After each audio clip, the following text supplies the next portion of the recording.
just got them on Amazon Black Friday. Let me tell you. They mad. Okay, good evening. Today is December 11th, and we are here for the regularly scheduled meeting of Rochester City Council. Clerk O'Connor, the roll call, please. Vixen is absent. Salvia, Here? Gould, Here. Hauser, Here. Jones, Here. Sage is absent, and Trent. Here. Thank you. Let's all join in the Pledge of Allegiance. I pledge allegiance to the flag of the United States of America and to the republic for which it stands, one nation, under God, indivisible, with liberty and justice for all. All right, well, thank you for joining us tonight. Stuart Bixen, the mayor, is feeling under the weather, so I'm sure he's probably watching tonight, but I'm sure he'll be back to full strength in no time. So beginning tonight, we're going to start with some public comments. We have the presentation of the city audit by Rena Emmons. You didn't know you were first up. There you go. Here you go. And I know you have a presentation. Yes, a brief presentation.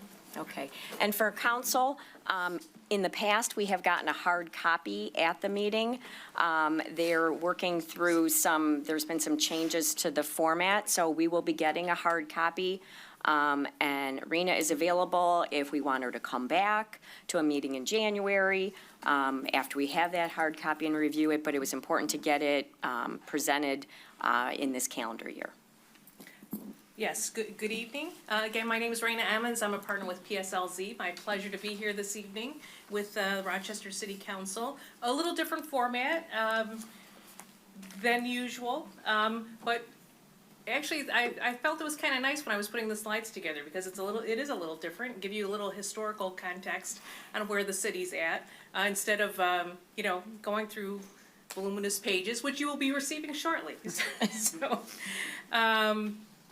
Let's start with, so looking at the general fund balance. And I guess I would like to start out by saying that the city did once again receive the Certificate of Excellence in Financial Reporting, which is a real feather in the cap of the city. Mr. Maggio and staff are doing an excellent job, and it's a lot of work, and they do a great job with it, but you did once again receive, I don't know how many years in a row that is. Yeah. A lot. 15, something like that, but it's been consistent, and also the city did receive an unmodified audit opinion, which is the highest level of audit opinion possible. So no exceptions, disclaimers, nothing bad to report this evening. So jumping into the highlights, this is a 5-year graph on where the general fund balance has been.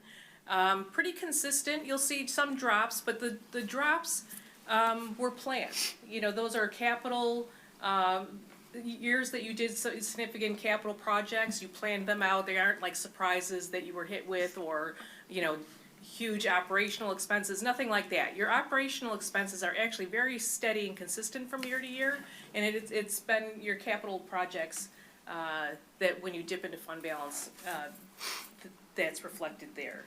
So ending, this year's general fund balance ended at $7.8 million. Last year was 7.4. Just to give you, so we're up $400,000 over the prior year.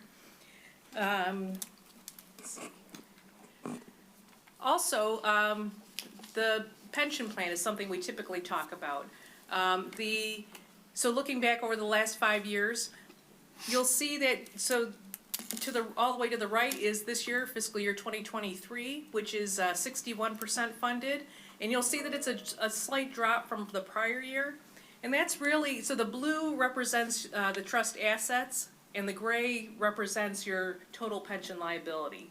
And the reason why you dipped a little bit on the pension funding is you've contributed everything you were supposed to contribute, but reflected in this is net investment loss, because every year on December 31st, that's when MERS values your trust assets. It was not a good day in the stock market, 12/31/22. So that's why we are reflecting a loss.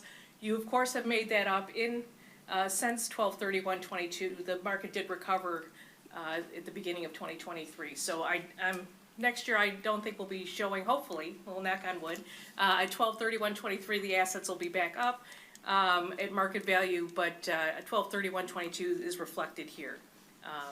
But again, still within state guidelines on the funding. Also, retiree healthcare or other post-employment benefits, the acronym OPEB that we use. Same thing, we're showing you the total retiree healthcare liability in the blue, and actually it's the other way, the assets are in the blue. You are 127% funded as opposed to the total liabilities. Again, but still you're seeing a slight drop there from 145% to 127%. Again, you're doing everything right, you're making all your required contributions, but the market, again, plays a role in this. So nothing to be concerned about. Actually, I'd be very happy with these numbers. So total assets in the OPEB plan are $13 million, and a little over 10 million are the liabilities. So you are you have 2.7 to the good in the OPEB liabilities. And going back to the pension plan, you have 16.8 million, just to put a number to these the bar graphs, 16.8 million in assets, but you have 27 million in liabilities. So your the net pension liability is $10.7 million. Oops, is that? As far as a few of the numbers that council likes to hear about, water fund, the most important thing in that, I would say, is we like to look at cash flow, because there's a lot of numbers in the water and sewer fund, on the income statement and on the balance sheet, but most significantly is whether you have positive cash flow, and you do have that this year. I don't have the number off, but it was a solid number. You are positive cash flow. Also, same with the parking fund.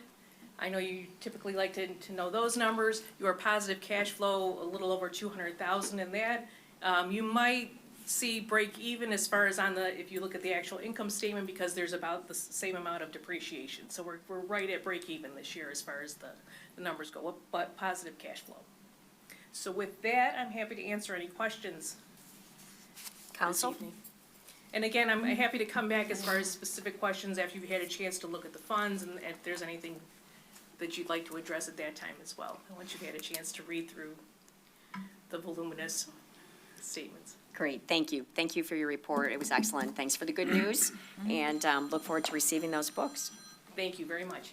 And thank you to the finance staff and all city staff. We really can't do the audit without everyone's cooperation. Thank you. Wonderful, thank you. Thank you. And I think Treasurer Maggio, I think you can stay up there in position, because I think next on our agenda is some recognition for you. So stand by. So Anthony is being recognized by the Michigan Municipal Treasurers Association of Professional Recognition in Municipal Excellence. It's called the Prime Award. We have in our packet the letter that describes Prime, and they annually recognize one individual for their outstanding service to his or her profession and association, and they are selected by their peers. So we want to recognize Anthony tonight, and I believe you have some additional comments and things you'd like to read for us. Mayor, if I may I just jump in quick here? I got the opportunity to meet up in Traverse City in the fall. And myself and Anthony's dad and we'll call him his uncle, your dad's best friend, we called him Uncle, what was it, Bob?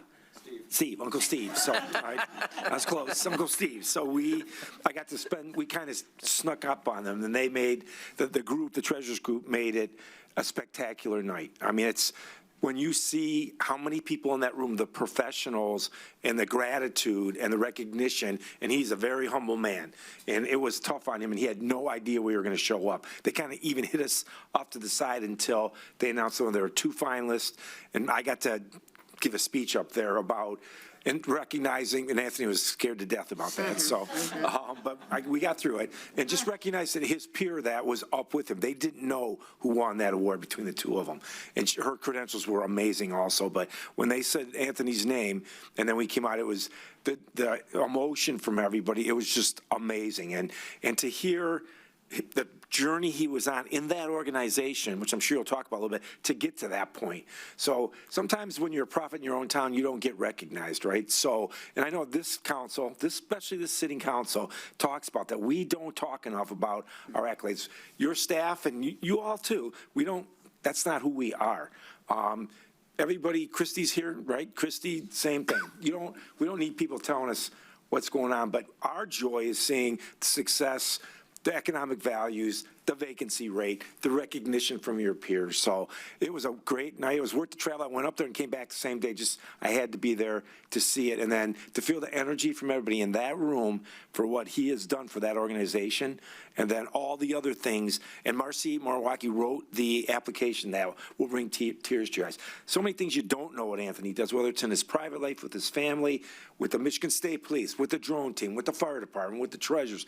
And then he consults other cities on wellness, and he's ours, and we get him for a paltry sum compared to what he probably could make if he went to the outside, which we'll never let him do. So with that, again, it was my honor to be there, and I'm looking forward to what you have to bring us up to date on. Awesome.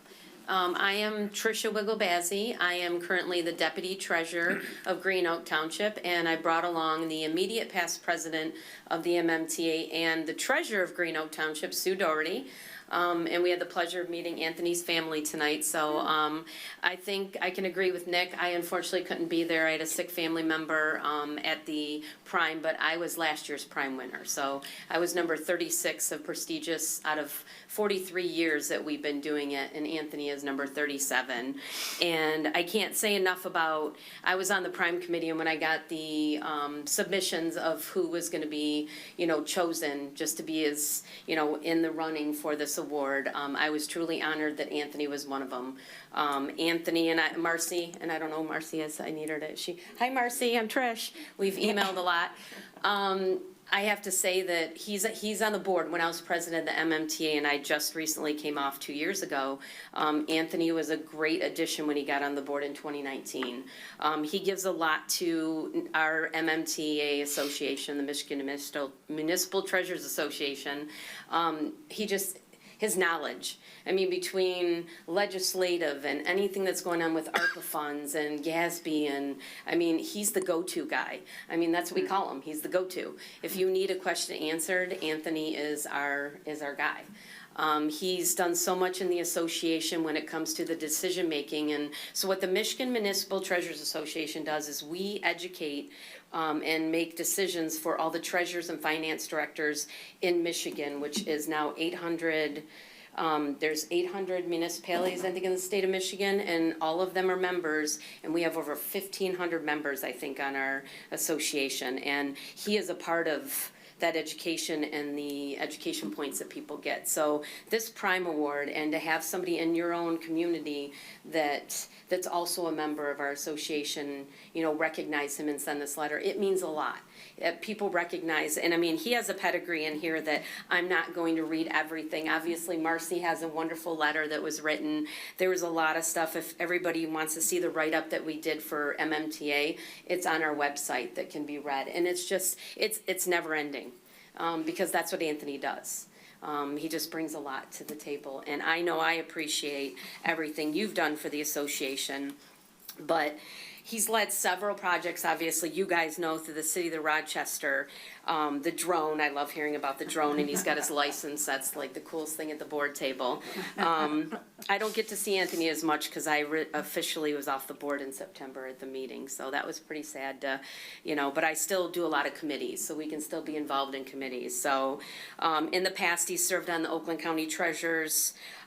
He's an active role on the MMTA. He's I can't even say the word right now because I'm so nervous up here. I'm sorry. He's a member of the Oakland County Tech Rescue Team. Anthony's not just a pillar in your community. He's a pillar in the Michigan Municipal Treasurers Association. He's a friend. And I am truly honored to be here tonight because this recognition, when I called him to tell him, he was like, no, I don't want this. Even when we were doing all this, no. Anthony does all this and he doesn't need that recognition, but this is what we're here for tonight because we want you guys to see how excited and how wonderful the wonderful things we think about Anthony from our outside, looking into what we know he does for you and your community. So I'm here to say, Anthony, you do an amazing job. You deserve this award, and thanks. Yeah.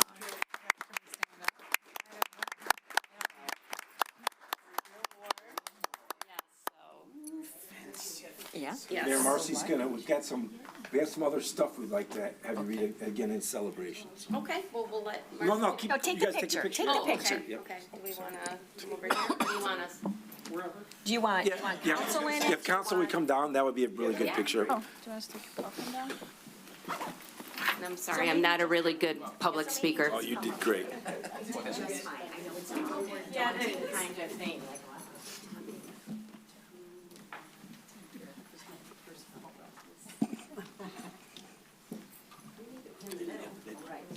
You're the important one.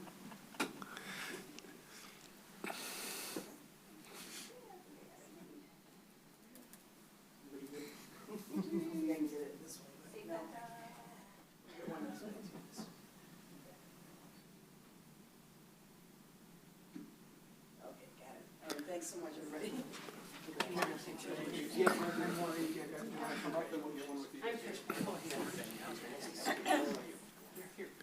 Family, come on up.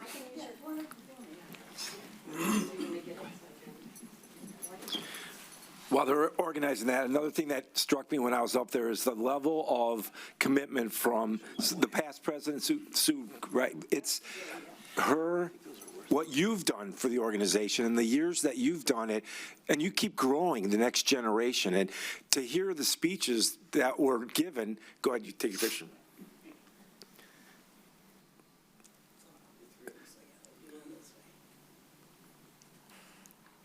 To see the folks in the room that were there knowing how much of a commitment it is to get your certification, to stay certified, to get your credits that you need to do. There was hundreds of people there that were dedicated, and what they said about you and what your journey was for all of them, it's amazing. That's one of the finest organizations I've ever seen. You can see the people who are doers. You make them go through a 5 or 6 year commitment to get to the point where you're the president someday. And that journey's insanely time consuming and mentally consuming, I think. So kudos to you for what you guys have built as an organization. I've never seen anybody that together as an overall organization. Everybody in that room was spot on and proud to be there, not there to go to Grand Traverse and have a few drinks. But I think you guys might have done that too, but that's okay. So, All right, I Marcy. think we got to let Marcy have a few comments. Okay, thank you all. I'm gonna probably pay for this tomorrow Yep. because Oh, yeah, I this is I not saw gonna the go look. well for me. But there are a few notable people that couldn't make it tonight that wanted to send their congratulations to you. So our Oakland County Treasurer, Robert Wittenberg, wanted to send a quick message, and he said, "I want to extend a huge congratulations to Anthony on being honored with the Prime Award.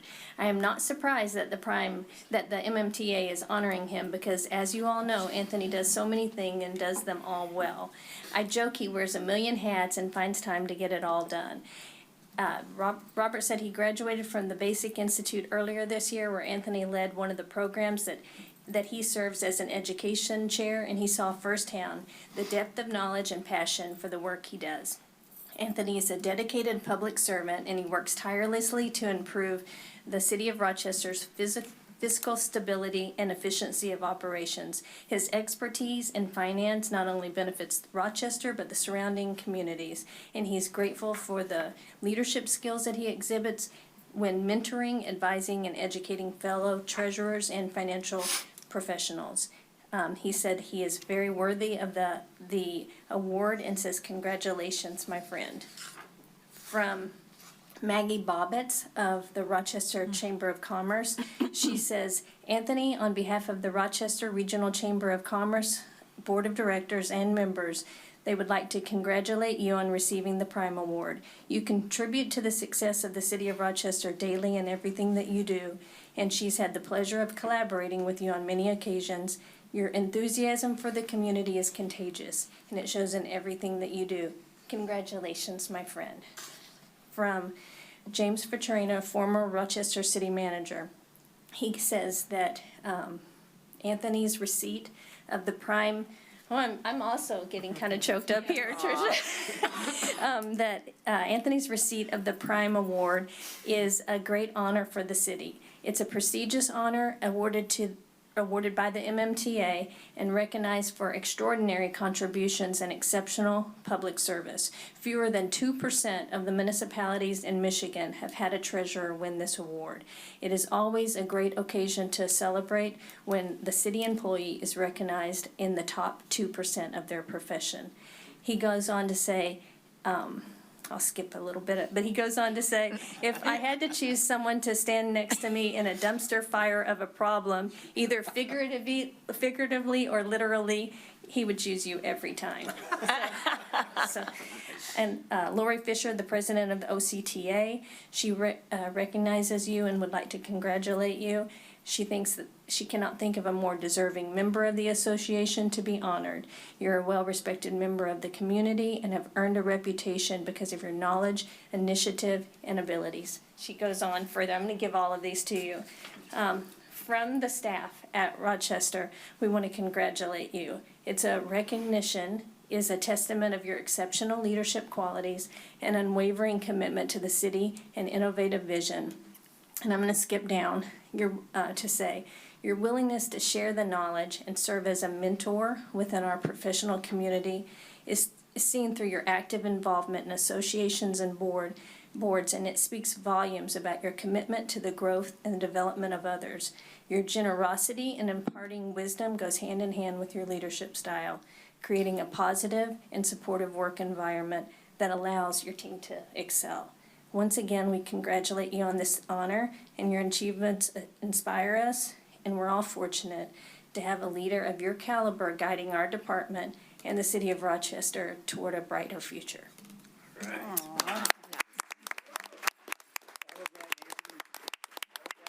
Only like 82 years old, how's that? So, Anthony, would you like to say anything?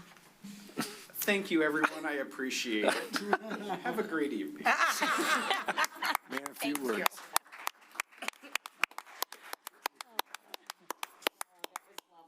Wonderful. I'm glad your family could be here, too. Next, we're going to move on to the presentation of the Community Garden Annual Report. I believe we have that coming via Zoom. Marcy, I wasn't sure if you wanted to make any introduction on it, or city manager, Community Garden. Our representative is Thank you. Emily, that's it. Emily, yep. Emily, are you there? I see Vidia's name up I there. sure am. Oh, there you are. Hi, Emily. Hello. I greatly appreciate this being a hybrid setting of a meeting, as I am feeling under the weather today. So I greatly appreciate being able to present from the comfort of my home office.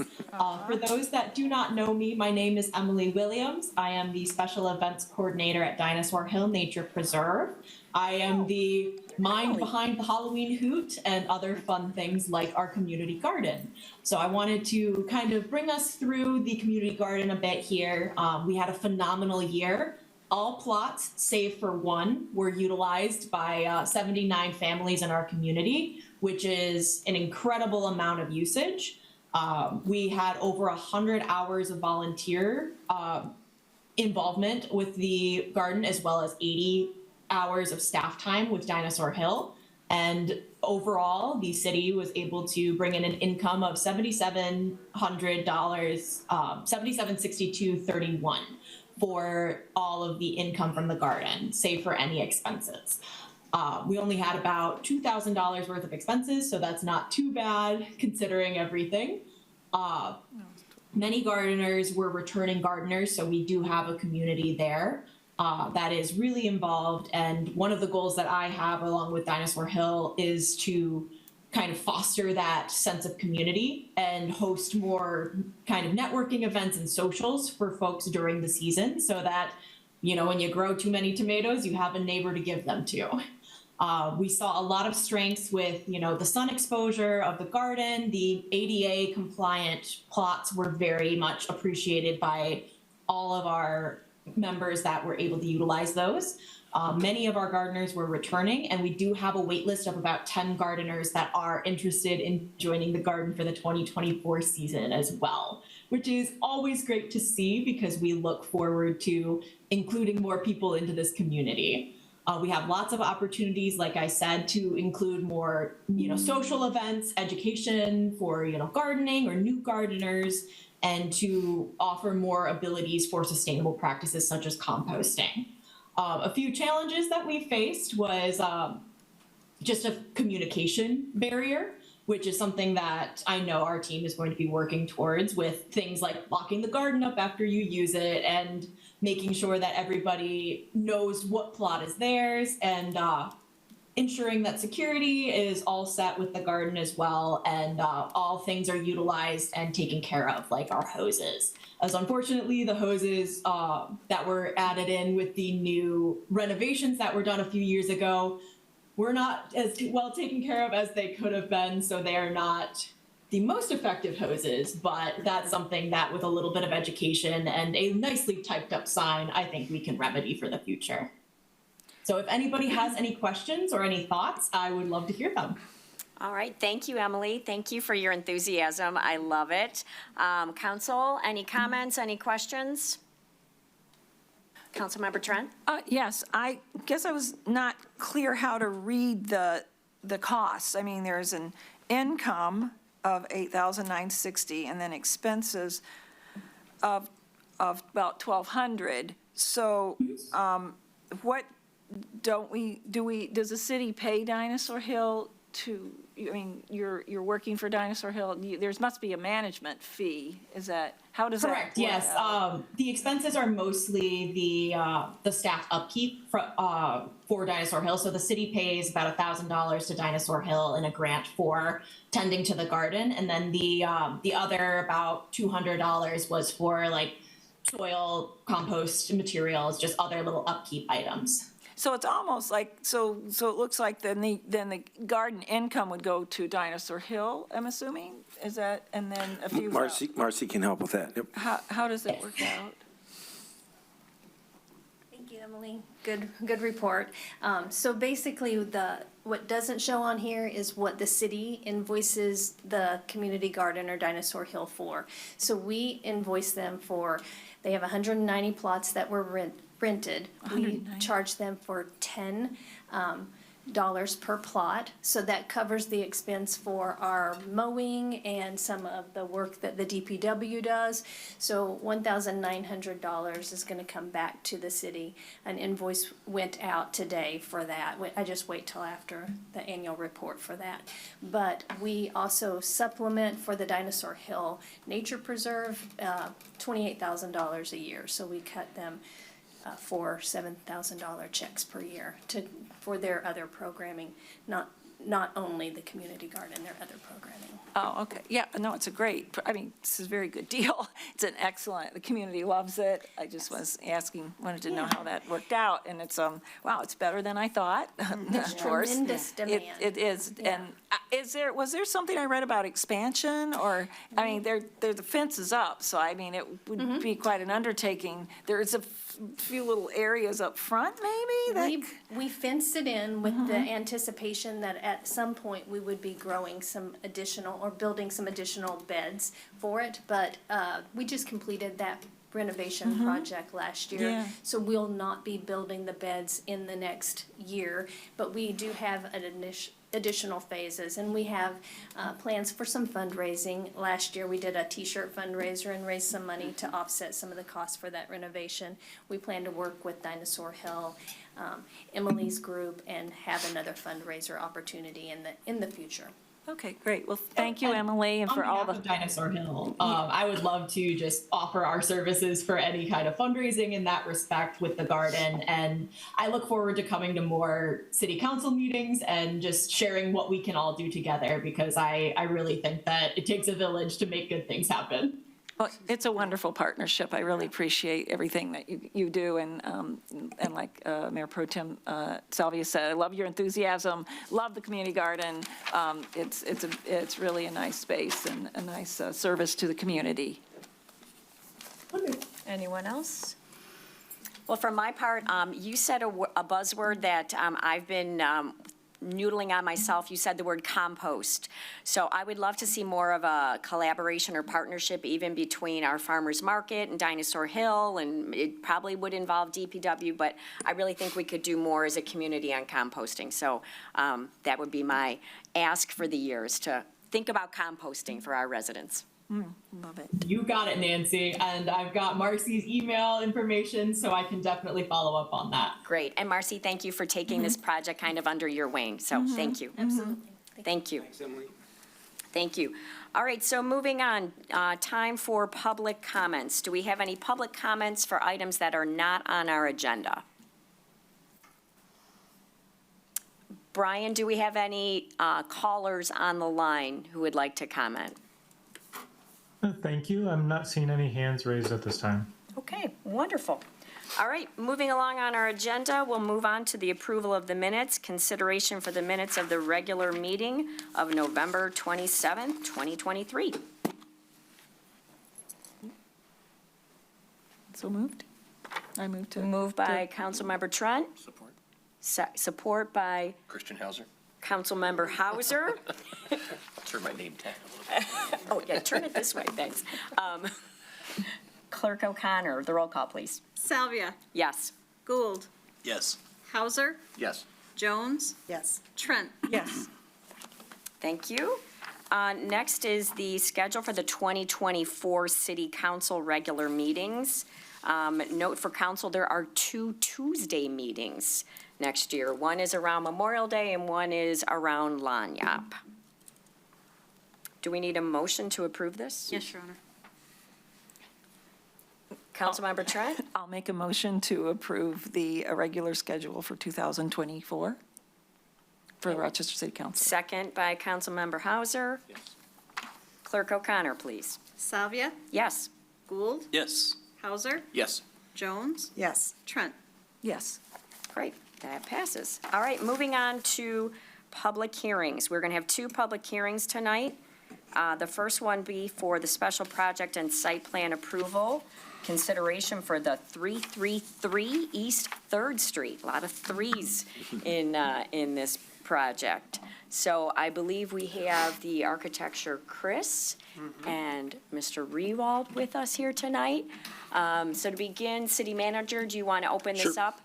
One request I would have is if you, either you or the presenter, if you could speak to why this is before council and what makes it a special project and why it's before council, since we don't review every development. Absolutely, and that's the kind of stuff that the Planning Commission digs into. So a couple of weeks ago, staff brought this forward to you for the special project request and the site plan, and the special project request, for consideration after the Planning Commission went through an exhaustive process where they looked at the detailed site plan. So there's a process in normal planning rules where every piece of land in basically the United States, certainly in Rochester, has an underlying zoning. Within that zoning classification, there are certain things you can do by right, and that's a simple process. If you said, I'm going to build an industrial plant in an industrial zone property like this property is, you would go to the Planning Commission. If it met all ordinance requirements, they would be obligated to approve that plan. There are special exceptions in certain districts, like industrial. You could ask for a special exception to do a use that would be complementary to a normal function of an industrial building, like a restaurant, things like that. So that's a special use, special exception. Then there are unique to the city of Rochester opportunities that we have what we call basically an overlay zone that says within our city we have designated areas in our master plan that talk about special project areas. And that means a special project is gives the Planning Commission and ultimately City Council the right to listen to the developer's request, talk about how that fits into the fabric of the community, how it varies from the underlying zoning. And the key is if someone came in and said, the zoning was single-family residential, and I would like to build an office building in a market, highly unlikely that would pass the test of a special project. It's got to be basically close to the underlying zoning. So in an industrial district, again, knowing that we have opportunities for special exceptions for support things for industrial, they have that opportunity to come here. You could go through a different way. You could rezone the property and then come in and try to build a plan that would meet those requirements. We are in the throes of our master plan for the 8th year in a row, and we're about to get that project completed here in the first quarter of 2024. So in this case, because the opportunity was for a special project, the developer comes in willingly, says, here's my plan, goes to the same scrutiny that they do for any other project, sustainability index, and Vidya will go over this in her report, the traffic consulting, the elevations. It's a massive amount of work that both sides do.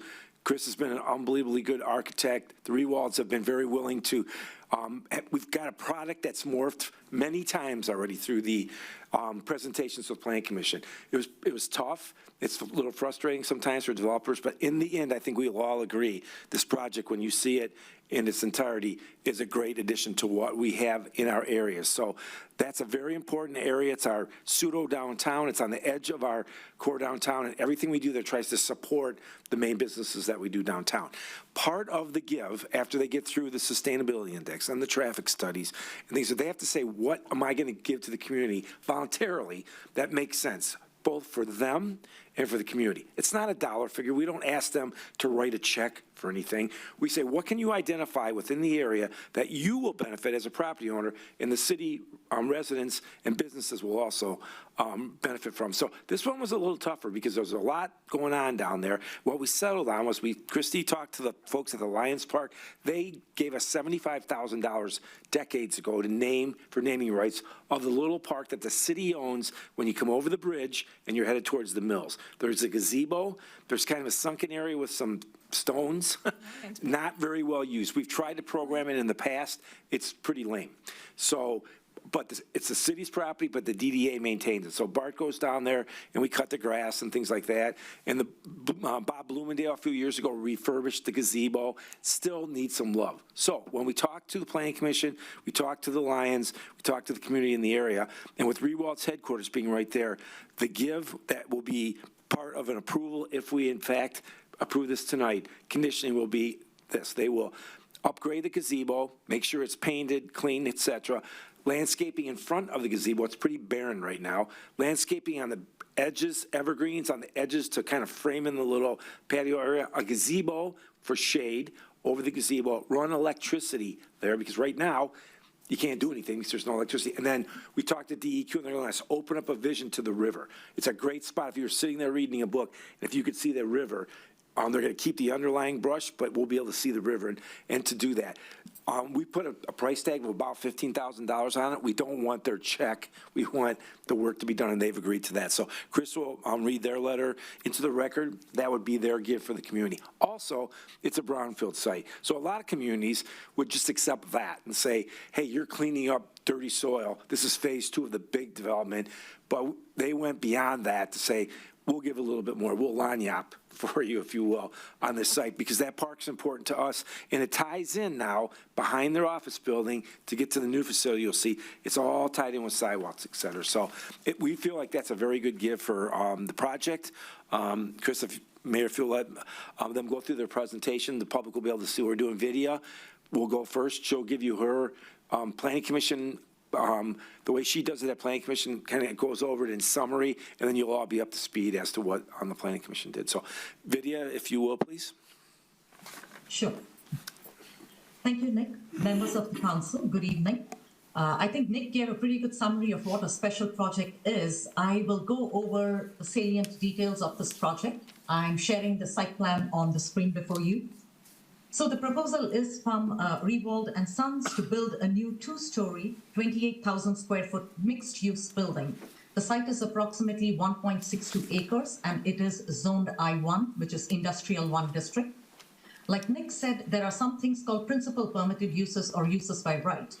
Now, our ordinance does not allow, the applicant's proposal is to do a market and a restaurant with an outdoor patio on the first floor and offices on the second floor.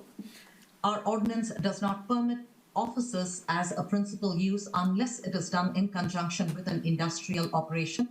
And the I1 district also does not permit restaurants as standalone uses by themselves. As a result of which, the applicant is using and requesting special projects approval. Like Nick said, special project is a unique tool in the City of Rochester's zoning ordinance, which allows the Planning Commission and the City Council to consider a project on a site that does not meet the strict requirements of the ordinance, but elevates the site design and the community public benefit to such a level that the final project approval is in fact beneficial to the city and furthers the goal of the zoning ordinance for sound land use planning. This project has already been before the Planning Commission on 4 different occasions, and the Planning Commission recommended approval to the City Council for this project at its meeting on October 16th. With regard to the setbacks, even though the use is not an I-1 use, the proposed building complies with all of the setback requirements for the I-1 district. One of the biggest discussions on any project that the Planning Commission reviews is traffic.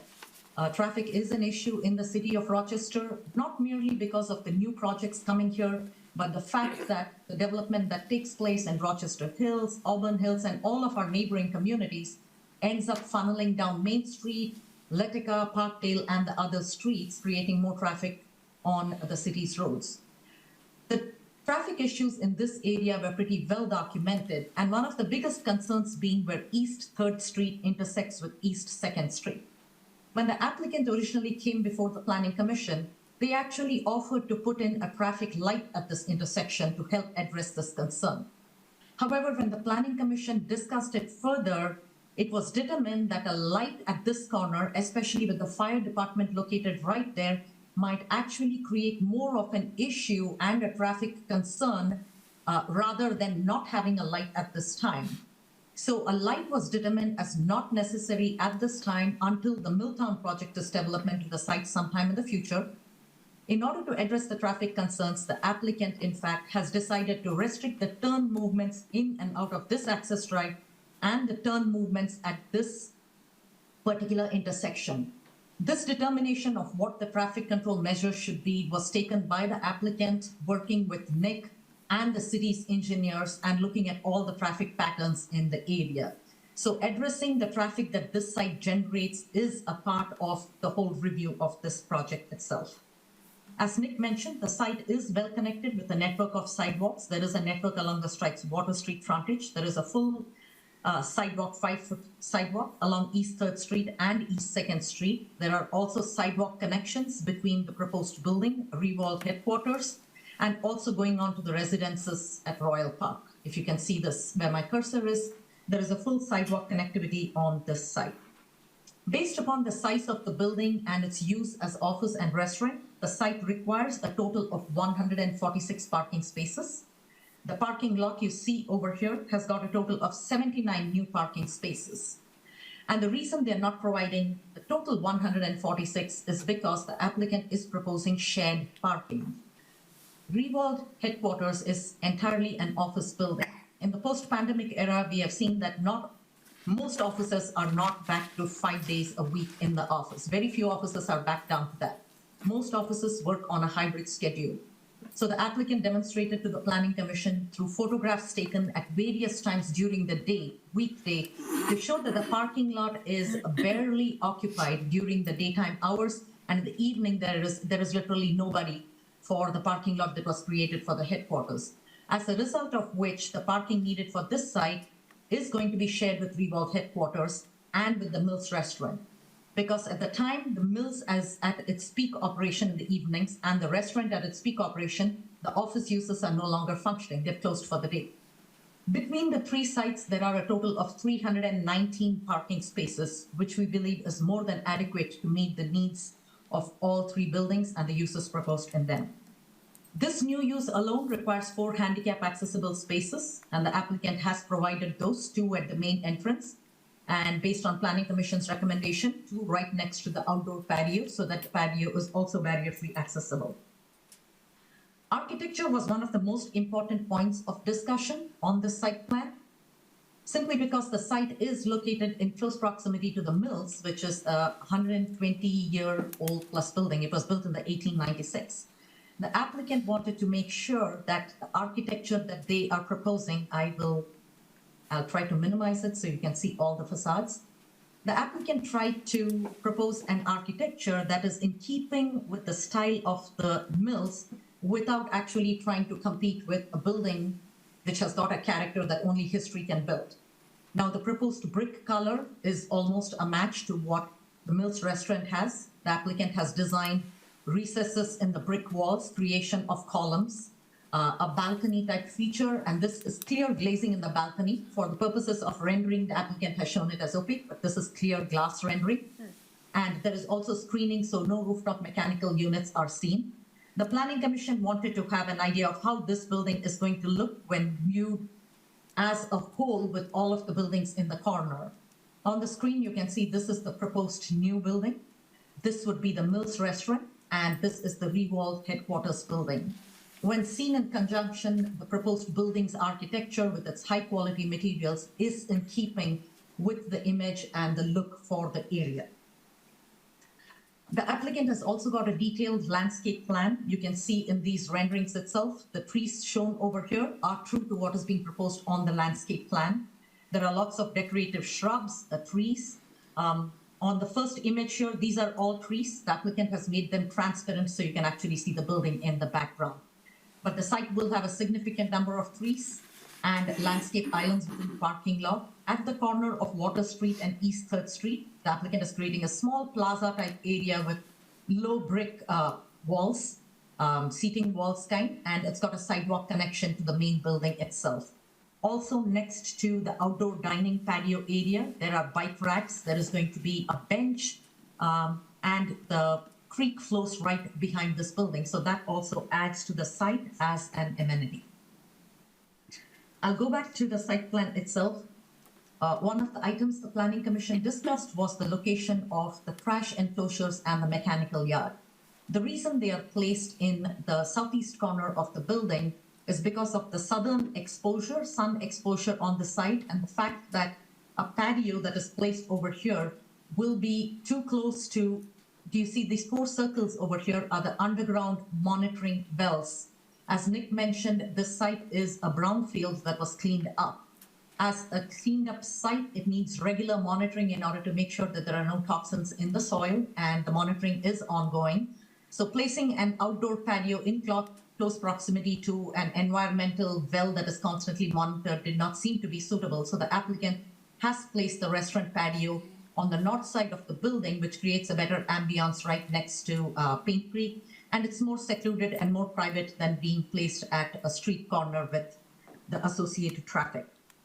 The building is only going to have wall signs. No monument signs will be installed. And the light poles to illuminate the parking lot do meet the illumination standards of the ordinance, and the height will match whatever was installed on the Rewald headquarters parking lot. Any light fixtures attached to the building walls will be downward directed, shielded, and kept with the architectural style of the building itself.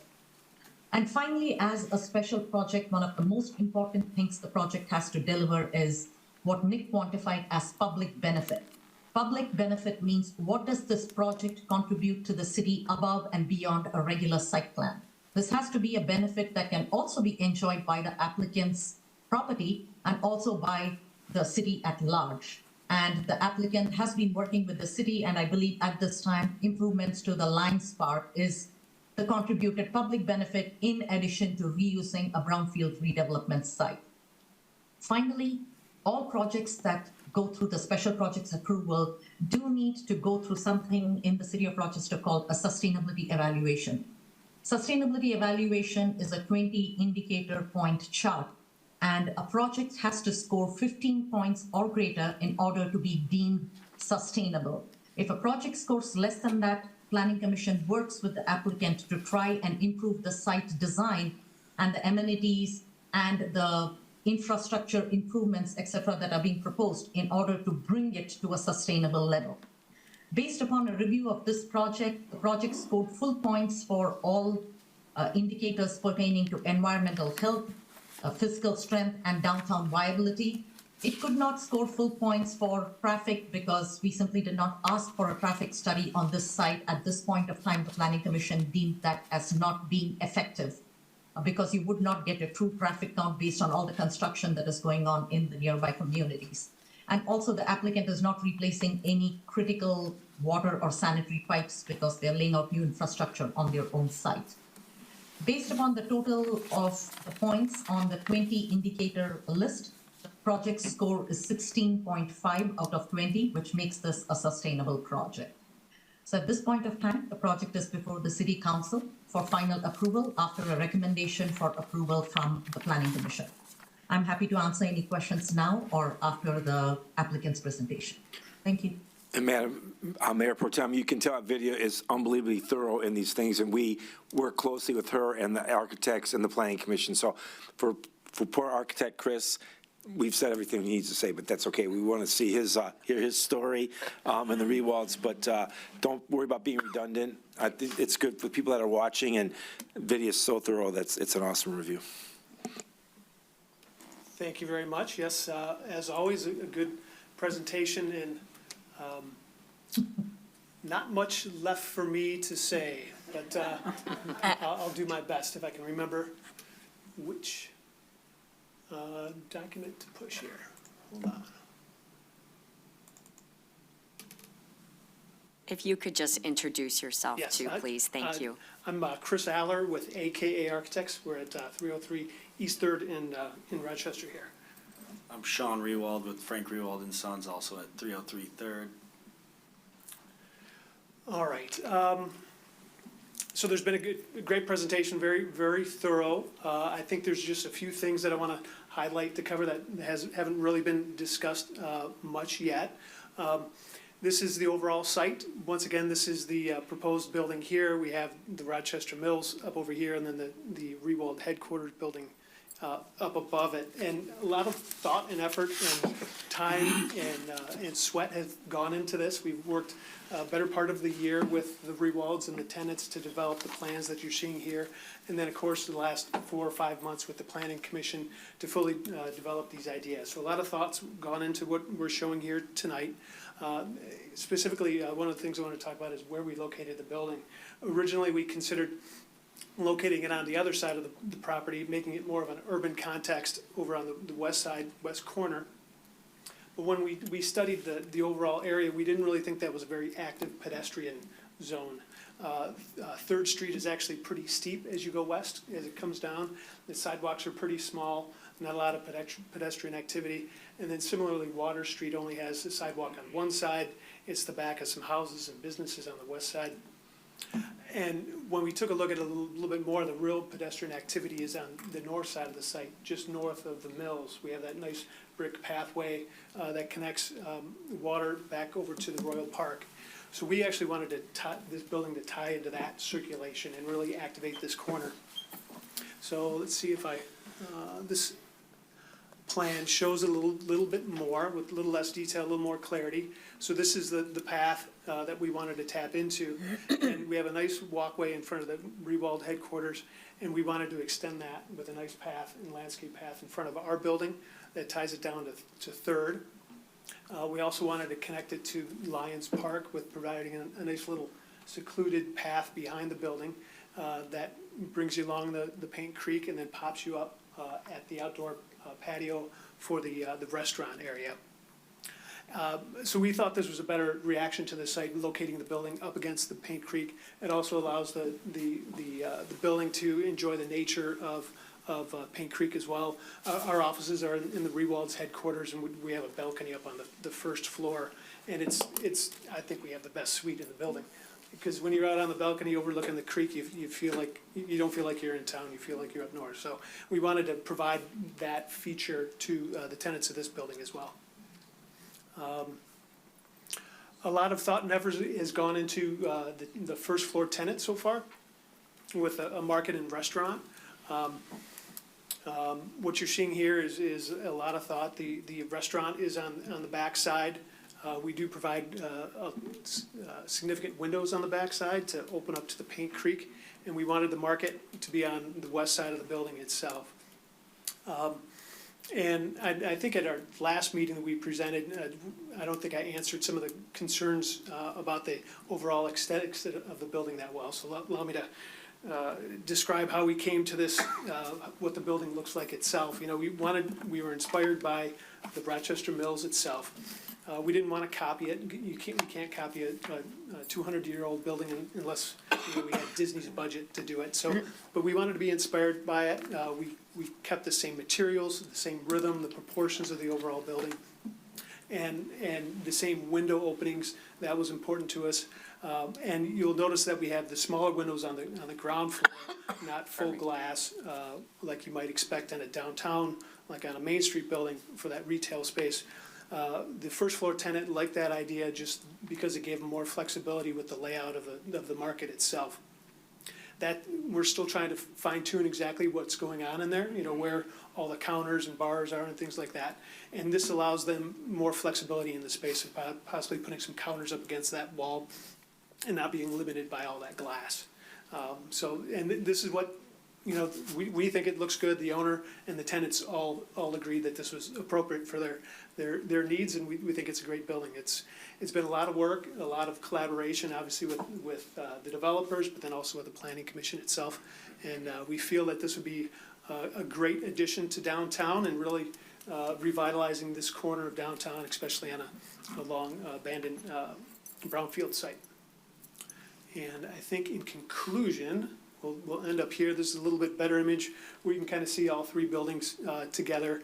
And it's a nice, they're all different, but they all fit together. They all work together. You kind of have the old, you have the original, you have the slick modern architectural statement building, and then you have this nice subtle stately Class A office building that we're talking about here tonight. So, and then in conclusion, I do have a letter here kind of summarizing the public benefit. This was sent to Nick earlier last week regarding the specifics of the public benefit. I don't know if it's worthwhile for me to read the whole thing or just summarize it. I think it would be good to do that. So I think so, please, for the record. Okay. All right, so this is addressed to Mr. Bana. Dear Mr. Bana, Frank Rewald and Sons is a longstanding community leader, contributor, and supporter for Rochester.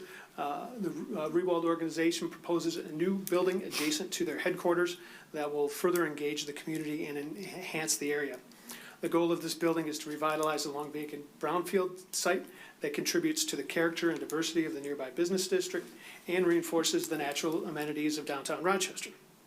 Furthermore, Frank Rewald and Sons commits to provide additional public benefit by improving the city-owned DDA-managed Lions Park just north of the Rewald headquarters building by upgrading the amphitheater and area by adding evergreen plantings at the north and south end of the stone benches, adding evergreens or deciduous trees at the existing gazebo, clearing a view to the Paint Creek behind the stage area, constructing a shade pergola over the stage, and bringing electricity to the stage area. The details of these improvements will be further defined in collaboration with the city, DDA, and Lions Park representatives, and will be limited to $15,000 in cost. Thank you for your consideration of this project that will reclaim the restricted but beautiful site hidden right in the middle of our city. Thank you. Thank you. Before we move to the public hearing, Sean, would you like to add anything? I think between Vidya and Chris, I'm pretty good, but I'm open for questions and happy to be here, and thanks for the consideration. Thank you. Council, any questions before we open the public hearing? I just have a Councilmember Jones. couple of questions. I came late to the game, but I know you've done several versions of this. So first, thank you for your dedication to the project and coming back several times. So it sounds like you're going to improve the sidewalks then, like on Third and on both sides, correct? Is that correct? Because they're kind of not really full sidewalks in there, right? Yes. So that's part of what you're doing. Let me go back up to the site here to elaborate a little bit. Let's see if I can. All right. So Water Street, will that be kind of improved and then going around over to Third? Yes. Okay. Correct. On both sides of the property. Correct. Okay. And then the path, which I love, I'm a big walker over that way, it does lead right into your building, which does make sense. But then I was thinking, well, people are going to your building, or they're going to cut across the parking lot. Was there any consideration, I know there's cost involved, to follow the creek down, to follow it all the way down to Second? I can help with that. Sure. Sure. DEQ doesn't want us near those wells Well, see that one line, Chris, that right there, that line is it's basically a taconite wall. It's iron filings that go in the ground. In the water, it's constantly pumping through there. You see a little white, kind of looks like a sprinkler shed or something on the corner. That's where all the wells empty into. DEQ monitors that constantly, so they didn't want us anywhere near those. Okay, So that's so it a made good sense question. to- Absolutely. okay. Yeah. And then thank you for the extra parking spots, because obviously that's going to be very helpful, especially on Saturdays. It looks like you lead into the Mills parking lot. And is there a way to get then in, since you're counting all those parking spots to be part of this? Or if they park in the Rewald building, would they just walk over to the to the pathway and back?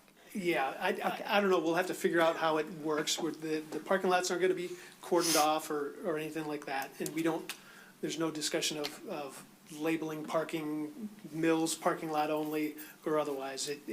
Right now, it works well without anything labeled. There isn't any issues with over parking or people illegally parking, and that's what we anticipate with this. It's just gonna work itself out. And we call that campus parking, so that we're treating this as one campus, so that there is no, you can't park here from 8 to 5, et cetera. That gets a little bit confusing, and then it's on the developer to monitor that. So Planning Commission went over this hard. It's like, how are you going to keep people from free parking in there? And that will be up to the property management. Yeah. I imagine there'll be little signs that say, don't park here unless you're a patron of the market, the office owner, you'll be towed. So that, we're not going to have that responsibility. We don't write tickets on private property. But if there's the proper signage, I think people will get it pretty quick. And there is an entrance over to the Mills from this lot, it looks like, correct? Correct. Okay, and then two into this lot. Yeah, Then in off Water and in off Third. Yes, so there's a curb cut, there's a driveway into the parking lot here on Water. There's another one adjacent here on Third, and then there's the existing drive for the Mills here. So we'll have 3 entries into this parking lot. Okay, and then my final question, because living downtown, I'm excited about a market I can get my eggs at. Is that what you're thinking of for this market? The concept is that it'll be something like a eataly, a scaled-down eataly. So it's a gourmet food market with also, you can buy pre-prepared food, maybe sandwiches. There's gelato, coffee, are the concepts right now. Okay. So it's more grab a basket sort of thing Yes, than correct. push a shopping cart? Correct. Yeah, there's no shopping carts proposed for this. Okay, all right, thank you. Anyone else on council? Councilmember Gould? Yeah, thank you, Chris and Sean and Vidya for the presentation. I love the plan. It looks really, really great. I'm a big fan of the brownfield cleanup. I just had a couple of questions. One maybe is for Mr. City Manager. Who gives the scores on that for the 16.5? Who comes up with that? So initially, they self-score, and then it goes to Vidya, and then city scores it. So they have to, we want them to self-score so that they can explain in their own minds why they think they should get these points, and then Vidya throws the reality in, well, that's not exactly how the interpretation is. And it's kind of a dial. You want to be more sustainable than not sustainable. So a lot of times these come in at 12, 13, and then we work with them, and the Planning Commission works with them to try to find things they can do to push that needle to be more sustainable. So, but ultimately, it's the city planner that points it out in the finals. Thank you. And how did you determine 319 parking spaces for 3 buildings? Is there a formula for that? Yes, there is. If we go back up to the overall site plan. So the ordinance has requirements based on the use of the building itself. Businesses are different from retail than restaurants. So that was our basis for that. And then we're taking, and I apologize, I don't have the hard numbers off the top of my head. You can probably dig into these drawings if you need be. So we started with the ordinance as our basis. And we're taking the approach of shared parking, seeing that the restaurant and the office won't be occupied at the same time. So Right. they'll be off hours. So instead of providing around 146 parking spaces, we're just providing roughly half of that in that regard, so we can have less parking. And we feel that's appropriate in a downtown setting like this. There's public parking, there's the parking structures. if the need arises.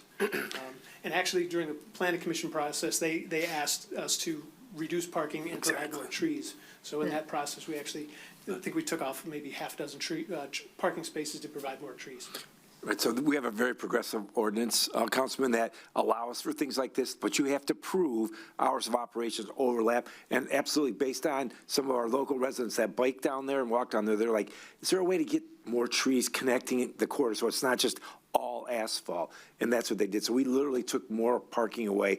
Very comfortable. We do have our deck that's just up the street. So, and again, with the brownfield, we didn't want to touch any of the green space that you see to the east.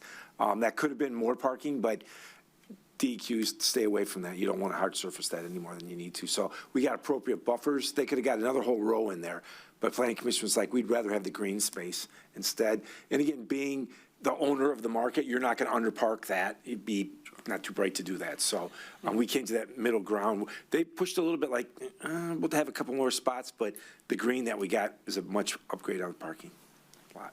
Just a couple more quick questions. What, I think you said on the southeast side is where you're going to put the utilities, is that right? Is that what that little box is to the right there? Oh, yes, actually. Dumpsters and the air AC and all that stuff? Correct. What's blocking that from view? Screen. A brick wall. Yep, that's right. Let's see if we got It was a, like the buildings, right there. Okay, so this is the south side of the building itself, and you can kind of see this brick wall. That'll screen all that. okay. Thank you. The last, just passing comments, I love that you're going to upgrade the stuff in Lions Park. I obviously wasn't on council when Lions Park was approved, but was there no plans in place to have that maintained by another entity? Correct. So our research, Councilman Sage did the research on it. He found out that the Lions gave the money for the naming rights. Mr. Johnson said that the DDA would maintain it. I think a lot of people thought the DDA owned the property. We went through Oakland County records, and the city actually owns that. We actually own the bridge that goes over the river, but the DDA paid for the bridge renovation back a few years ago. So there was never a maintenance fund from the Lions. It was just like, here's the money, you guys take care of it, so. Last one, just a comment, not a question at all. I love everything going on by the river. If there will be, at some point, something done as far as a town square, that's a lot of parking lot in an area that I certainly, for one, hope that will be more pedestrian oriented sometime in the future. So I hope that, the green between there and the street is beautiful and blocks this very large parking lot to some extent. Thank you. In our plans, we actually put landscape maintenance, so all the plant material has to stay viable, irrigation, it's got to look like that all along. And actually, there's a couple of more trees in there, but they didn't want to block the views of the building. So you can see the islands, there's actually trees in those too, so I think we're good. Thank you. Councilmember Hauser? Did you? I thought you wanted to go. Oh, yeah, I'm sorry. Sure. So, Chris and Sean, thank you very much. And this is maybe the 6th or 7th time I've seen this as a member of the Planning Commission. So again, thank you very much for coming here and being very thorough. To members of the public, I want to assure you that the Planning Commission is exhaustive in their analysis on these types of issues. And it is by no means a rubber stamp when someone comes in and wants something approved. And the Planning Commission, as Mr. Bandit can attest, is very, very strict with its requirements. It's very, very expecting with what we think the city would want and expects on its developments. And I can represent to the city and to my fellow council people here that we looked at this very long, very carefully, and I know maybe to a little bit of your frustration for having to come back several times, but I think the end product certainly is worth it. And I think it demonstrates that, you were able to listen very well to what the Planning Commission had to say. You took those concerns well. They weren't criticisms, they weren't, attacks, but rather suggestions and ideas, and you've incorporated it well. And to Councilperson Gould, I was actually the one who insisted on more green space in that parking lot, because I too do not want to see a sea of asphalt. No one wants to see just an oasis of dark. So to the extent that there's green space in there, to the extent that they can break it up with the islands and the buffers, please do so. I think you've addressed everything that I have responsibly, and I think that it's a wonderful project, and I'm going to hand it over to, Mayor Pro Tem and let her talk. Sure, no, Councilmember Trent. Okay, thank you, Chris and Sean and Vidya. I know I had asked about the windows, and thank you for your explanation. That makes sense. I'm really excited about this project. I do have just a couple of more things. So I was looking, my office is near there, and it's easy for me to walk over and look at the property. So as far as the Rewald headquarters is, there is a walkway behind there already. You're not doing anything except saying that the public can walk through or ride a bike, or what can they do behind the Rewald headquarters? We're going to formalize it. Right now, it's just a path that people have created, so we'll make it a gravel path, level it off, make it a little bit wider as it comes around. So there's not much room back there. It's No, there not isn't. like we can do No. a second Paint Creek. So we kind of see it as more of a little hidden pathway that, if this is a nice little walkway kind of thing. So it's more walkway. It's not really for bicycling, right? You're not No, going to cycle no. back. Okay, so there's that. So and now I understand why you're not taking it all the way down to Correct. the Second Street, or no, yeah. Second, third. It's Second, Third, right. So that makes sense. So so there's a couple of questions. You have 100-year floodplain, so you're right next to the river, so there is some, erosion possibilities or runoff, and there is a lot of asphalt. So it doesn't look like you're not saying it's like GSI, like impervious pavement or aggregate that is going to soak anything up. So you have like a detention tank in there. So that's what's happening, that's where I see you're nodding. It's a subsurface. Yeah, okay, so it is a underground tank. So- All sealed and rubber. Oh, Except because it's a brownfield, we went to a 10-year storm instead of 100, because DEQ's like, you want to minimize the cutting of the earth, and like Sean said, sealed hermetically. It's way different than a normal system that will hold that water, and then it goes into a swirl chamber, and then it's let off at agricultural rate into Paint Creek. So it's not a. So it definitely was an improvement. That's what I wanted, I guess, the people in the public to understand, that this is my understanding of how that works. And so, it's all looking good. Thank you. All right, with that, we're going to have a public hearing now. What time is it? It's about 8:12. I'm going to open the public hearing. Does anyone in the public here present tonight like to make a comment?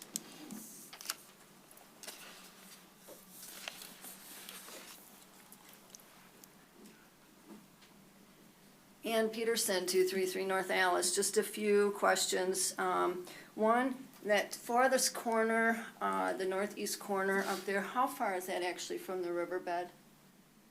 Because I remember back when he was building the other building, I had asked how far that was going to be, and he moved it back some. It's past the river. There's a river setback, I think, which is 35 feet. So it's DEQ approved. That's right where it's got to be. So. Okay.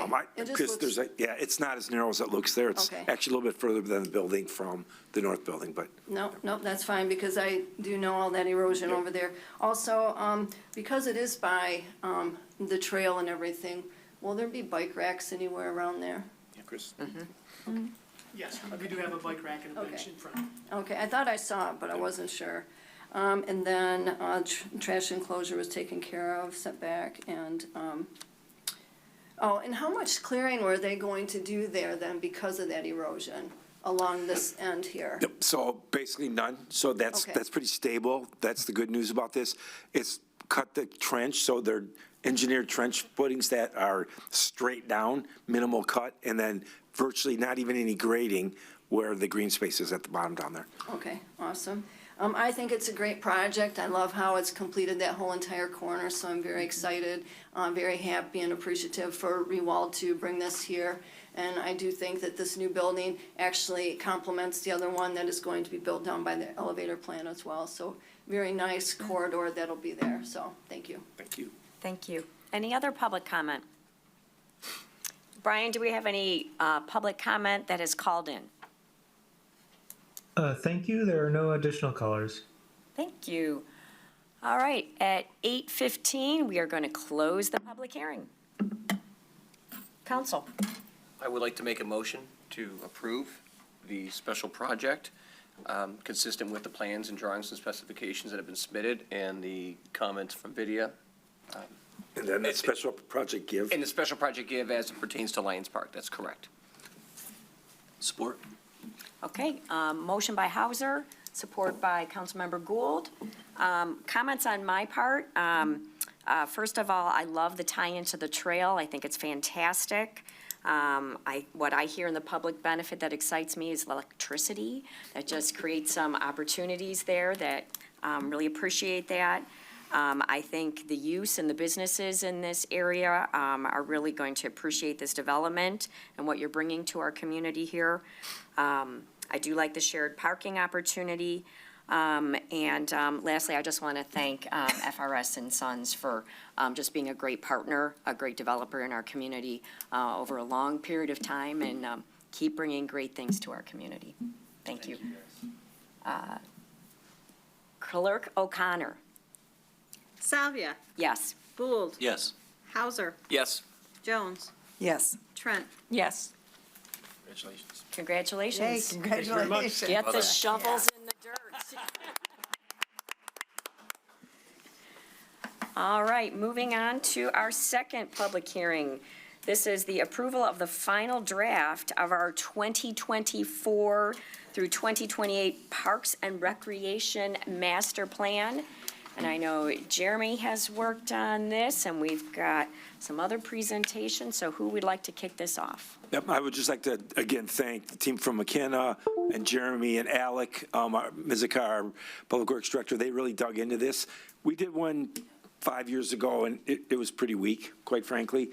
So much went into this, so much public outreach. We had meetings outside in the park at Elizabeth Park. We had meetings at the community house. We tried to totally engage the public to see where would you like us to get to in the next 5 years. I would reiterate, it's a plan. Plans are amoebas. They will change. So this is a guide for us. We try to work this together with our Amoresco report, which talks about the facilities that we have as a city and what can we do to keep maintaining those things. So we're going to go over some of the results. There's many, many iterations of this. Great input from the public, from council, from electeds, from the planning commission, from boards and commissions. So I think this is the best Parks Master Plan review I've ever been through in my career, and it's I think you'll see it in the project. Tonight is the public hearing. Anything that comes out of tonight, we will add that to the plan. Two ways you could do this. Today, we were reminded that DEQ needs two separate actions. They need the public hearing to take place, approval of the plan, and then you can explain the next step there. So there's two different actions that would happen. If you technically, somehow you weren't comfortable with anything else that comes up tonight, we could bring this back next week, or we could just simply add in the amendments that might come out of this meeting and subject to them being put into the plan physically, still approve this project tonight. We're on track to try to get this done by the end of the calendar year because for granting opportunities, you have to have an approved Parks Master Plan or you will not be able to apply for many, many grants. And Linda Davis-Kirk's here to make sure this gets done so that we have opportunities to do that. So with that, you guys trying to figure this one out? I was trying to buy some time there. I heard the bleeps, so. All right. Jeremy's got a beer. There you go. Technology. Let's talk about last night, caroling in the city while we're doing it. So I know I saw Mayor Pro Tem there. That 2 weeks in a row to be able to close Main Street, and again to see the joy and everybody, kind of crappy weather, but people came through. Christie threw a heck of a party again. I got to judge the ugly sweater contest. I was pretty appropriate this time, not as bad as in the past, but that was fun. And the contestants, 12 people came up, and it was so fun watching the kids and the families and singing the songs. And my son-in-law, my daughter, and my granddaughter came in, and what they said to us was, why aren't you on a Hallmark movie? Boom. Hallmark movie. So we are a Hallmark movie type city, and we're going to get there eventually. So it was another great night on top of Lanyap. One more thing to do, I think we have PJs and Pancakes. Chief's going to host that in his PJs Thursday night, I believe. And we're off and running. So you got her? There it is. All right. I see it.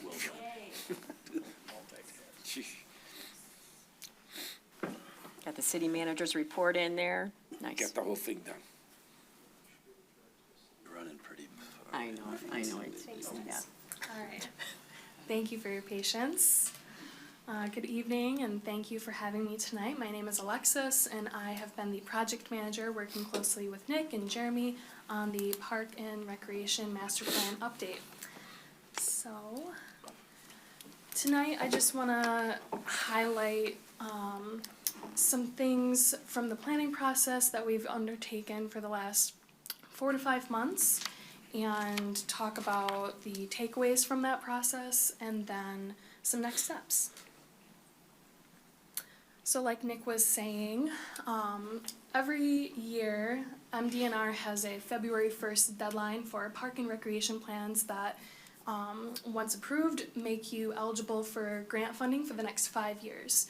So that's why it's really critical to get it in by that deadline, because you'll have to wait a full another year to be eligible again. So we have been following all of their guidelines very closely, and the idea behind having a parks plan is that it provides some guide rails as you're making decisions and how to program your parks, how to make improvements to the facilities, and also calls out what improvements are needed in the parks. And, you know, like Nick had also mentioned, we have done community engagement, mostly on the part of Nick, Jeremy, and the Parks Department, to make sure that this is community-driven and informed, and that folks have the chance to share their ideas and that they're heard. And so, you know, again, just to reiterate, the ideas for the future in this plan, it's really to offer guide rails, and the ideas aren't locked in stone. So what will happen once you have an approved parks plan is then you'll be eligible to apply for grants where things become a bit more solidified and all of the details are hashed out. So, you know, by no means is anything getting locked in right now with this plan, but it's declaring to the MDNR saying, these are our ideas for the future, here's what we want funding for and how it fits in with the rest of our system and the rest of our community. And it's meant to be flexible as additional, you know, opportunities arise, as additional changes may occur in the community, things like the pandemic that you can't predict. So it's meant to be flexible, but offer those guide rails. And again, just want to cover that this was an in-depth process. We've been following the guidelines very closely from the MDNR, and also look to some national standards for parks and recreation from the National Recreation Park Association. So when we did our parks inventory for Rochester, we compared that based on the population and some other data points, and how to kind of see like how successful Rochester is in terms of serving their residents in terms of parks and recreation. See the kayaks in the pond there? Look at that. That's what we're gonna do next week. Just kidding. So today I'm just gonna, again, give some highlights over the planning process. So the first thing that we did was look at some updated demographic information to build the community profile. And then we did a recreation and park inventory, so going out to all of the parks, looking at the condition of things, taking new photos, marking missing facilities or new facilities, and then the public engagement. So even though it's third on this list, it's one of the first things that we started on when we kicked off the process. And in the picture you can see the event that Nick was alluding to in Elizabeth Park. So I'm gonna cover what we did for that process, and then we went into our analysis after we had all of this information and updated the action program. So this was something that, again, this is a plan update, so there is some carryover from previous plans, but it's to build upon the work that's already been done. And a lot of the goals and objectives that have been put into the action program are about maintenance and continuing the great work that's already being conducted. And then the last step, completion and adoption. So after the plan is adopted, what we'll do is compile all of the materials. MDNR is very thorough in what they require. Get that submitted, and it will also be transmitted to SEMCOG, the Southeast Michigan Council of Governments, and Oakland County. So just to cover some of the demographic shifts that we noted in the plan, we looked at a variety of factors, including population changes, age, education, things like that. And between this plan and the previous plan, there are just a few things to note. So Rochester's population continues to grow steadily. It's not increasing by any major means, just because it's a very built-out city. And of that population, a third falls into the adult category. These are categories from the census, between 20 to 44 years old. The other thing that we look at is projections from SEMCOG. Through 2050, the senior population is projected to increase by over 300%.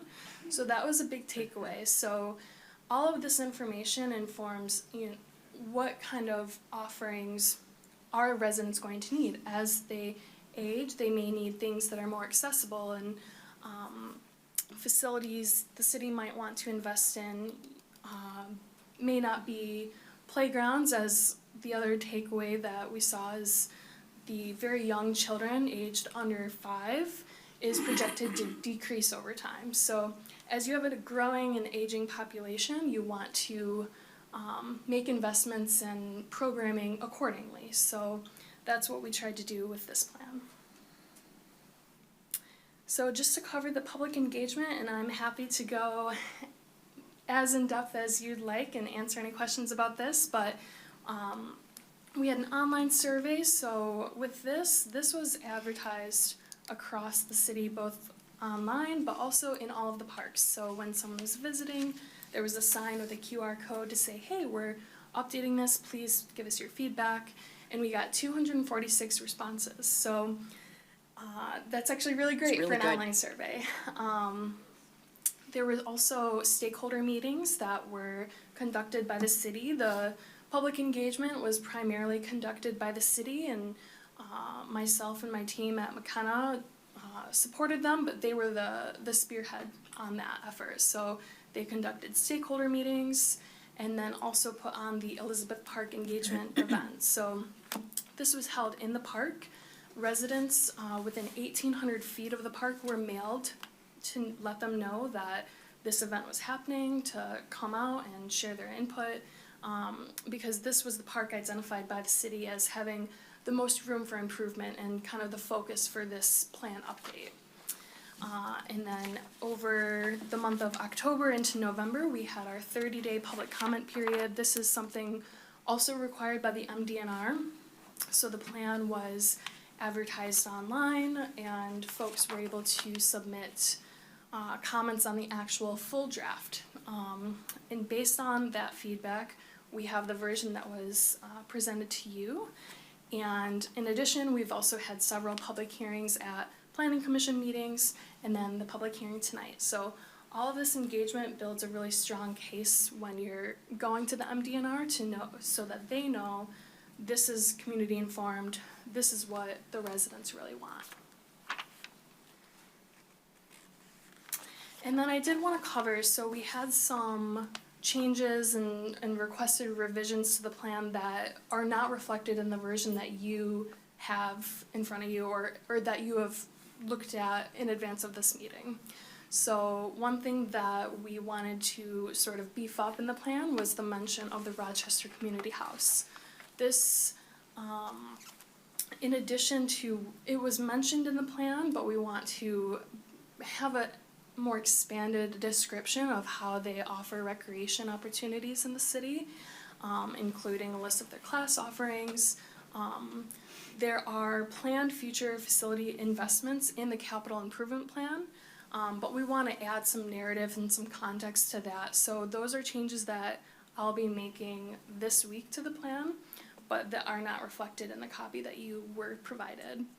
And then additionally, adding some more language about grants and how important they are as a funding source to the park system. So when we mention grants in a parks plan like this, oftentimes we may call out several specific funding programs, usually statewide programs that the MDNR oversees that can be potential funding sources for the ideas that are in the plan. But what we will plan to do in the revisions is make it clear that this is not an exhaustive list of the grants, and that as opportunities arise, this plan will offer the what of what you want to do, and then as funding opportunities arise, you'll have, okay, hey, this project can fit really well for this new funding program.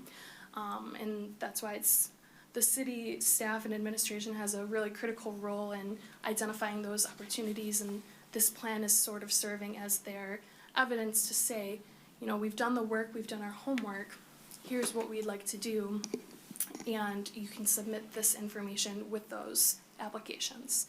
So I just wanted to cover that because that was not reflected in your copy. And then the results and sort of the future vision for the park system in Rochester. So a lot of these were carryovers from the previous plan because it's about continuing the work that's being done and continuing the excellence.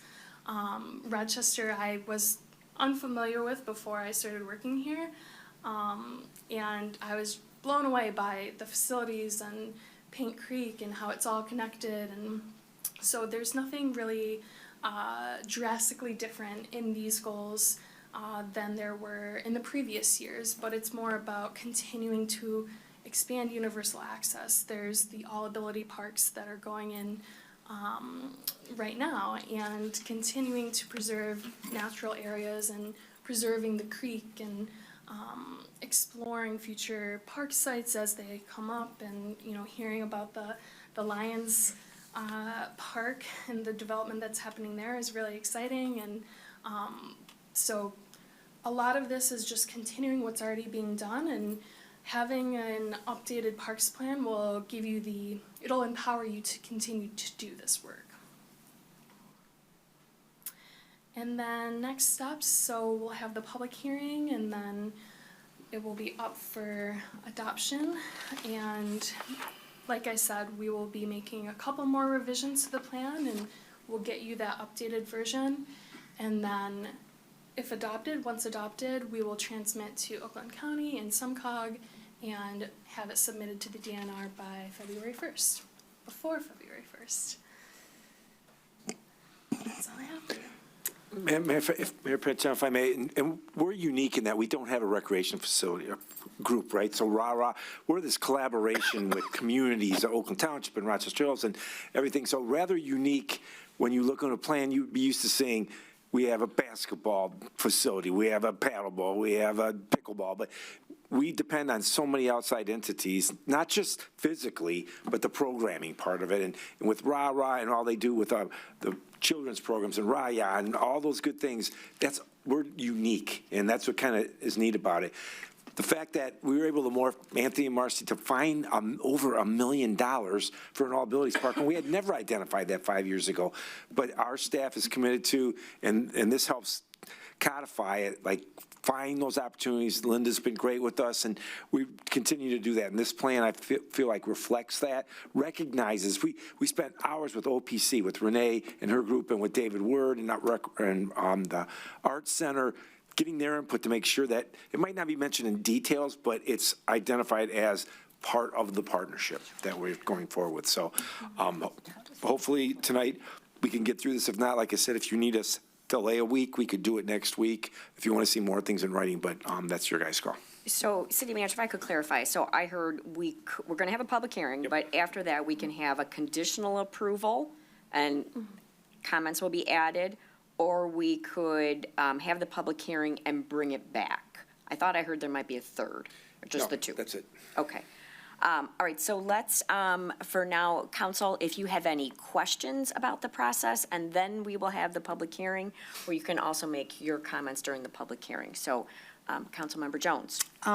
it's not so much a question, I guess more like a comment, but I did notice in the survey, which I find interesting, is like the number one, the survey said newer enhanced features, what they were looking for. The number one was hiking and walking trails, which I feel like we do really well here. So I'm wondering what exactly they were looking for there. And the community garden was number two, which I feel we also do really well. But restrooms was number three, which I'm curious to that. Now, you don't know because this was a survey, but if they wanted more down the trail further, I mean, obviously, I know people have said that we need them downtown, but this was obviously for parks, so I don't know. Don't know what I'm looking for with that, except just, it was interesting to me that that's how the survey came back. And one benefit is that, you know, this plan is good for 5 years, but you can continue to do engagement and say, here's what we learned in this process, and as we continue to develop new projects, what did you mean by asking for more trails? Maybe it's just that they enjoy what is existing and want to see more of that. Right. And online surveys are hard to tell, right? Because you can only ask so many questions before you lose folks' attention. So we try to keep it brief.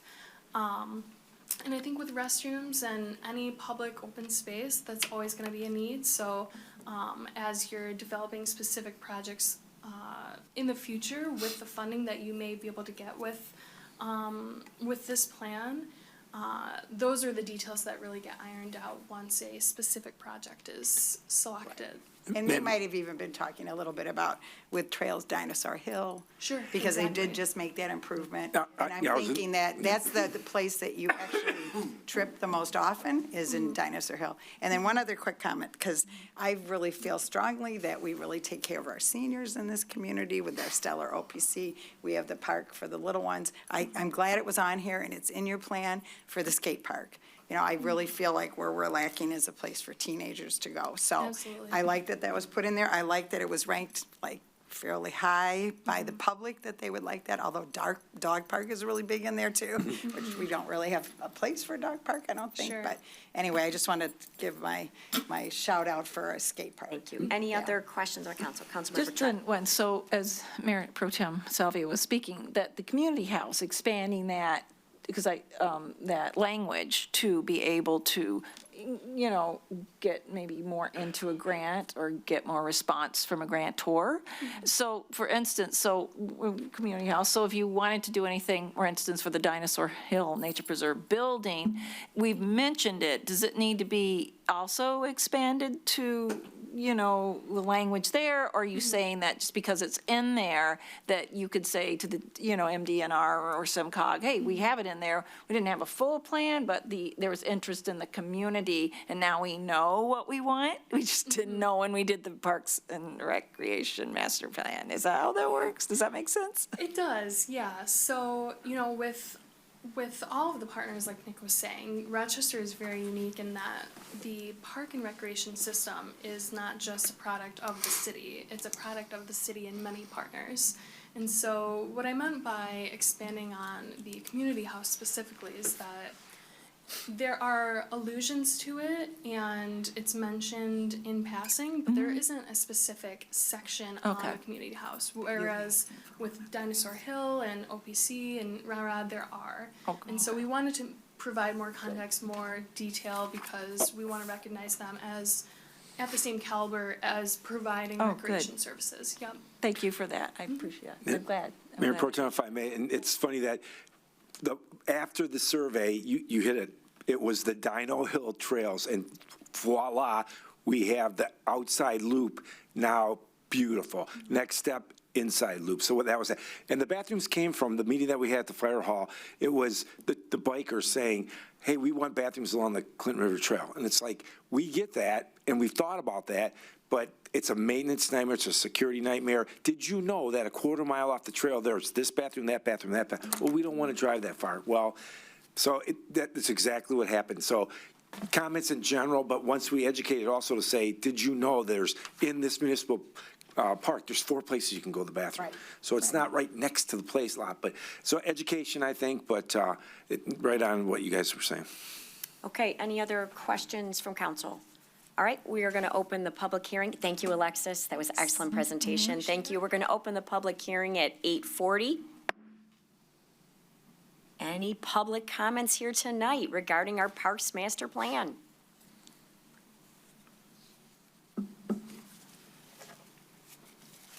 Good evening. Good evening. My name is Margaret Shepard. I live at 628 Rewald Drive. And the first thing I want to say is how I've lived here for over 55 years. And I've never seen the parks in better condition than they are now. And I just want to say thank you so, so much. However, there's one thing. No, Nick knows exactly what he said. And it has to do with Pork Chop Hill, which for the longest time I thought, why are they calling this Pork Chop Hill? It suddenly dawned on me that's the shape of the parcel of land. And what I would like to see is that either designated as a mini park or as an extension of Elizabeth Park. Because I like to refer to it as Sunset Hill. It is. Because there's not a better place to be when the sun goes down, sitting there and looking out over the whole city. So that's all I have to say. Thank you. Thank you. I like calling it Pork Chop Park, though, but maybe Sunset's a little more beautiful. And I can tell you that through Meyer, we got a bench, a tree, we can put another tree.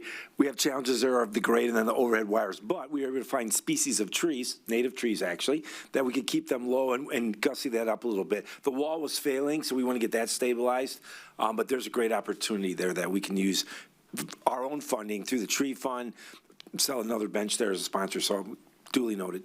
Yeah, thank you. Any other public comments?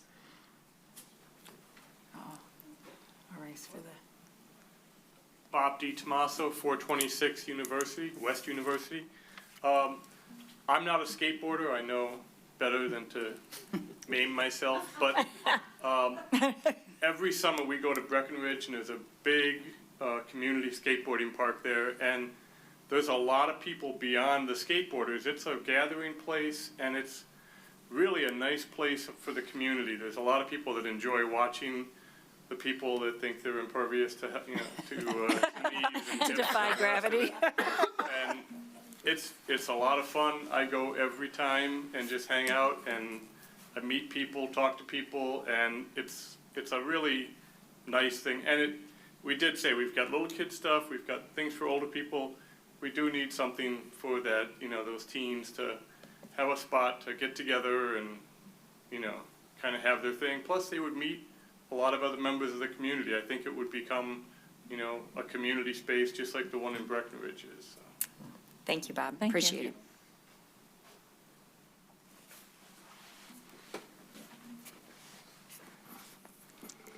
I'm Ginger Kettleson. I live at 1361 Axford Place and have lived there since 1964. Dinosaur Hill is my next door neighbor on two sides of my property, and I led the effort to clean up that vacant land in those days and establish it as Dinosaur Hill Nature Preserve. And that occurred in the early 1970s. I'm proud to be called the founder of this wonderful natural resource and educational resource in our community. Although I've retired from my long years of involvement on the Dinosaur Hill Board of Directors, I still walk the trails and especially enjoy the visitors to the trails, looking out my window, out my backyard. It's especially fun to see them climbing the hill that the children named so long ago.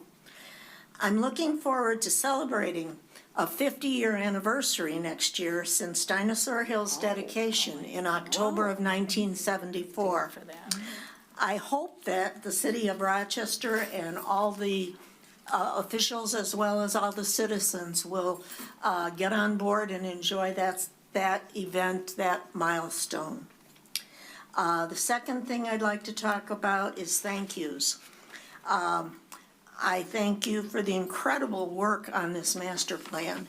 I learned so much from reading the 185 pages. I had no idea we had so many parks. Yeah. I commend you and the people who worked on it. It's phenomenal. I want to thank you for the recent trail upgrades on the section in Dinosaur Hill from the Nature Center, what I call the main loop. It has some nicknames as well.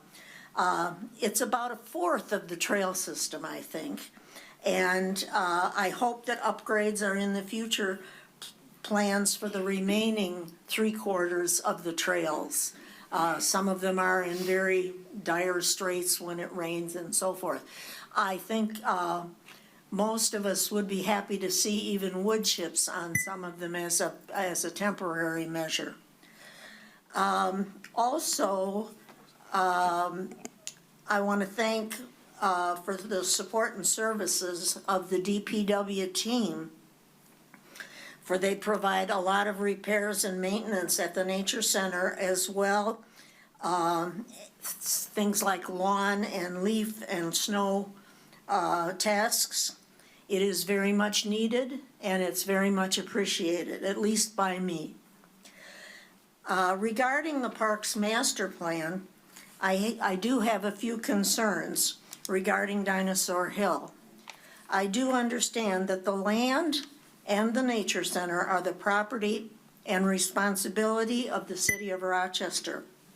But the administration and programs of Dinosaur Hill Nature Preserve are the responsibility of the board of directors and staff on its own. So it's a unique partnership again that way.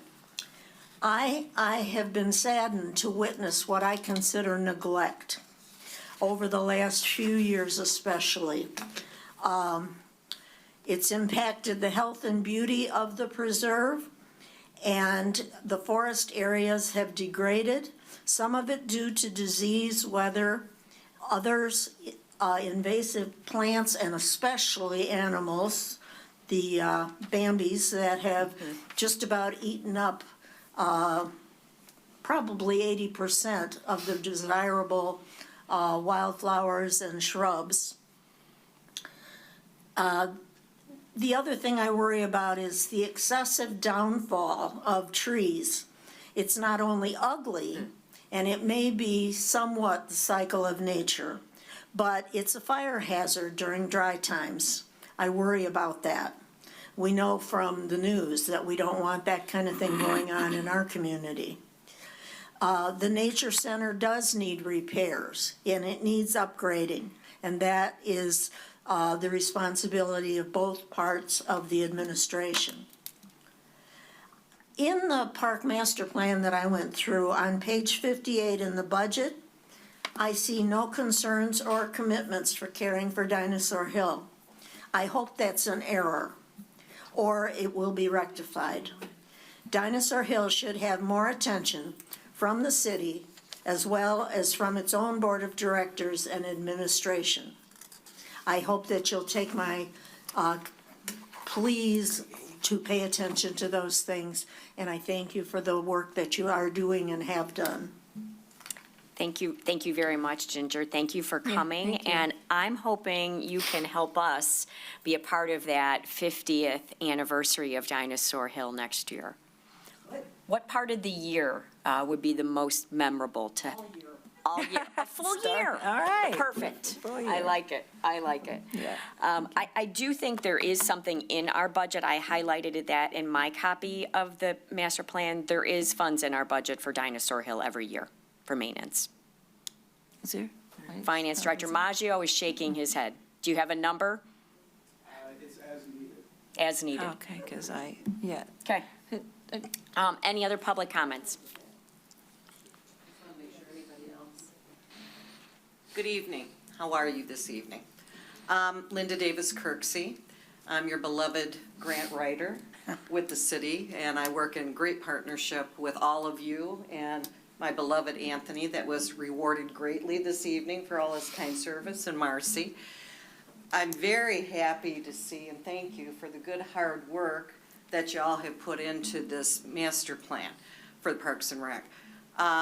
It's critical. In my line of work, as you know, I have rules I have to follow to find funding, just like we found funding for those other two parks, but it's critical.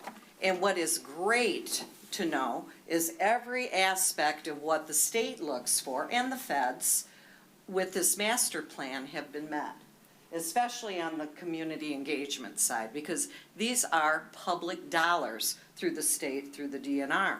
And it's critical, they look through those. We know that from our experience working together with our grant coordinator of what their expectations are. These have all been met with this very defined and thorough community input. All of the aspects of what they look for will make us successful for all of the projects we pursue. Because when I write and we go to those funders, that's what we follow. And they check everything. So a lot of times with narrative, I remember when we did for our beautiful memorial park for the accessibility, we were looking at verbiage and what the community is about. And because we had good detail, but not to the level, I agree with you, Nick, the last one compared to this, it's like the bestseller, versus, somebody waiting in the wings. This really gives you an opportunity to step up the game as it comes to funding. So I just wanted to make sure everybody had their chance before I had, why I came this evening, how the importance of all this work that has gone into this, it will continue to make you as a community successful as we go forward with funding. So that's all I want to add, and good job. Appreciate it. Thank you, Linda. Any other public comment? I see none here publicly. Brian, any call-in public comment?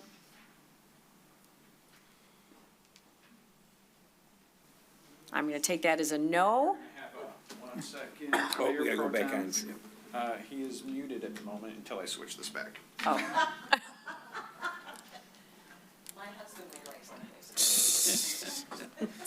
You would like to be muted? No, we're not. No, I'm gonna get, there is, there is. I didn't see that, I didn't look close enough. There's a 20,000 somewhere. This is one of the many hats that Anthony wears. Other duties as assigned. This is. Okay. Video's Right there. now we should be back This one was what? and up. And 1 second. Okay, sound is back on now. All right, Brian, we're still in the public hearing. Do you have any callers?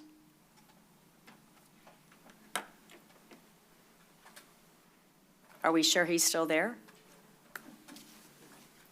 We are definitely back on whether he's there. I don't think we can see if there's any callers. Lance can text him, I think. Can we text him? Yeah, we are. Okay. I just don't want to close. No callers, per Marcy. Okay. Okay, it is 8:51, and we are now going to close the public hearing. Thank you for all those comments. That was excellent. That was a really good public hearing. We had some public comments. It was fantastic. Are we commenting on that or no? So now, I would like to invite council. What comments would they like to add? Sorry. I didn't know. Councilmember Trent?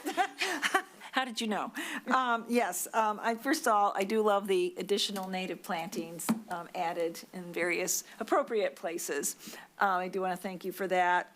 I think that with this bathroom, restroom issue could be handled with more signage. I think the community house is also possibly opening up that as well to the public, their restrooms. And then I'd also like to touch on Dinosaur Hill. I want to thank Ginger Kettleson for pointing out it is a 50th year anniversary, and what a great celebration. And I know that I've had conversation with our city manager, Nick Banda. They are going to be doing some work on the building itself. They're doing these in stages. They started with the paths and trailways, and then they're going to go on to the building. So, and I am going to do a walkthrough too, just because now I'm going to be on the board of directors of Dinosaur Hill. I want to see what's in there. I've been in there many times, but I'll have a different lens I'm working through, so I appreciate that. I did look through this, and what I do know that on page 58 of this document, I think that is where, or it's page 21, it's got the document itself says page 21. Yeah.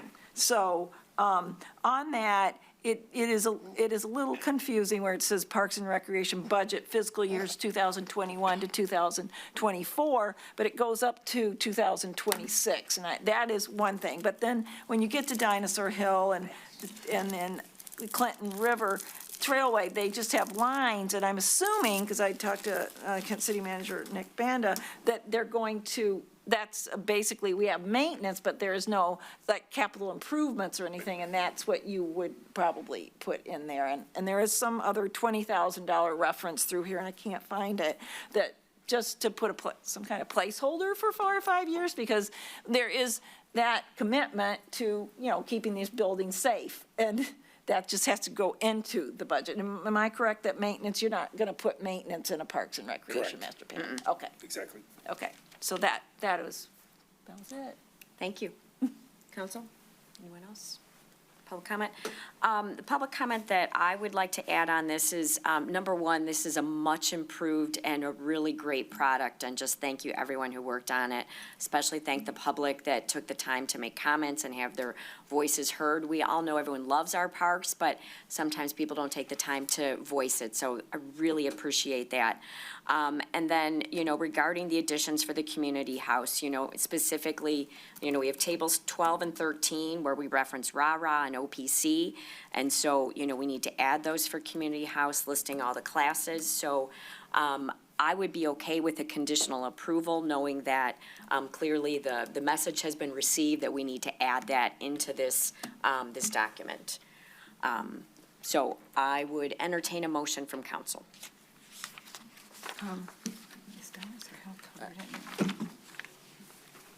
I would, Councilmember Trent? go ahead. Oh, okay. So the options are either a conditional approval or bring it back to the next meeting with the revisions. That would be the next meeting, the 18th. Yes. I would make a motion to have conditional approval then, to bring Okay. it back. So motion by Councilmember Trent, Support. support by Councilmember Hauser. Any discussion on the motion? I just want to make sure the motion, so to bring it back at our next meeting.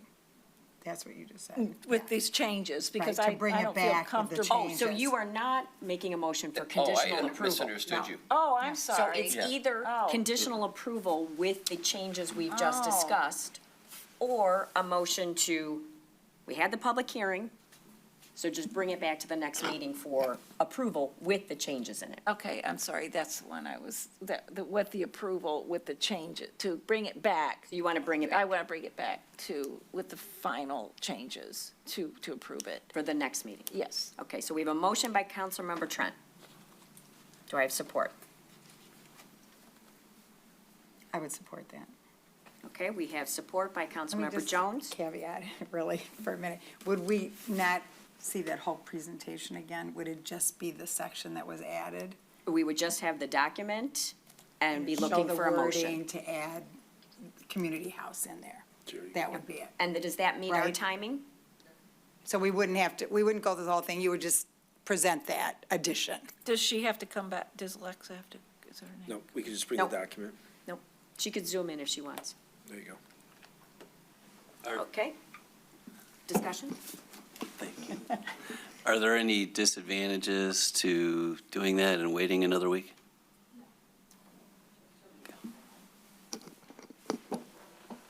Okay. Clerk O'Connor, the roll call, please. Salvia, Yes. Gould, Yes. Hauser, Yes. Jones, Yes. Trent. Yes. All right. We'll see a revised plan on the 18th. All right, moving along on our agenda, we have a new formed committee. If I could ask Finance Director Maggio to come up to talk about this asset committee. For council, this is really a combination of facilities and infrastructure. And being a member of both of those, I know we have often been confused as to which hat we're wearing at which time. Finance Director Maggio learned about this new cool thing called an asset committee. So tell us what it is. Thank you, Mayor Pro Tem and Council. Yes, so a few months ago, I went through a program. It's the Michigan Infrastructure Council. It's sponsored and paid for through funding and grant funding by the Department of Treasury with the state. And the purpose of it in a high-level view is to get the knowledge and information out to get people to start thinking about asset management. And it's assets in all of the forms of it. Your employees are assets, the parks, the rivers are assets, buildings are assets, the services you provide, DPW, trash hauling, water, sewer, everything are different versions of assets. The program was started, it's with partnership with Canada, and what they did is they went out and said, okay, in the world, who has the best grasp on how to do asset management correctly? And they went all over the place, and I believe it was New Zealand who had kind of the best approach and success with asset management. Pretty sure that was it. And so what they did is they took that program and they made it into this like bite-sized 25-hour program that literally helps you start and work through with whether you're a telecom company, a public utility, a private company, to take all the steps, and they give you templates and all sorts of resources to help you get asset management where you're at now and just help moving the notch forward. Where we're talking about with the asset management committee, whether you call it a steering committee or asset management committee, it was really looking at how the program identifies the best uses of time for staff and getting objectives done holistically. It was really the result of, internally I'm looking at it going, we need to combine those two. Because both of those committees are doing the same thing from different angles.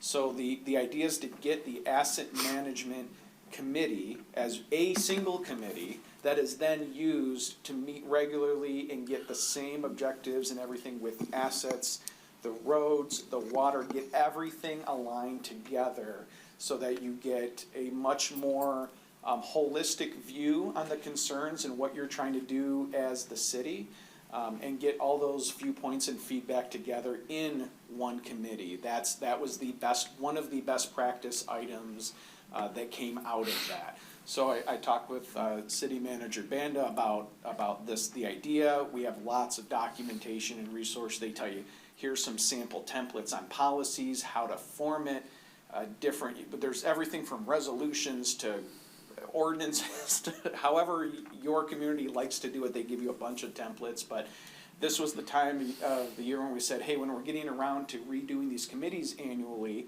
let's look at making this in the vision of the best practice, and let's get ourselves set up now with all these other resources and focus and direction, and let's move this forward and kind of take those next steps. So that's kind of a little bit of the background of kind of where this came from. Yep. And then why we're presenting that as the option to get us best moving forward, starting here out. Okay, so currently on this committee, we have DDA representation through Ben Juvenelli. We have a resident through Roy Kozunski. We have myself, city council, and then we had an opening for a city council member. And so with the election, this would be, for this committee, it's a mayoral appointment. So Mayor Bixen's mayoral appointment for this is Christian Hauser. Thank you. So we don't need to take any action on that, but just for council and the public, that will be the committee structure.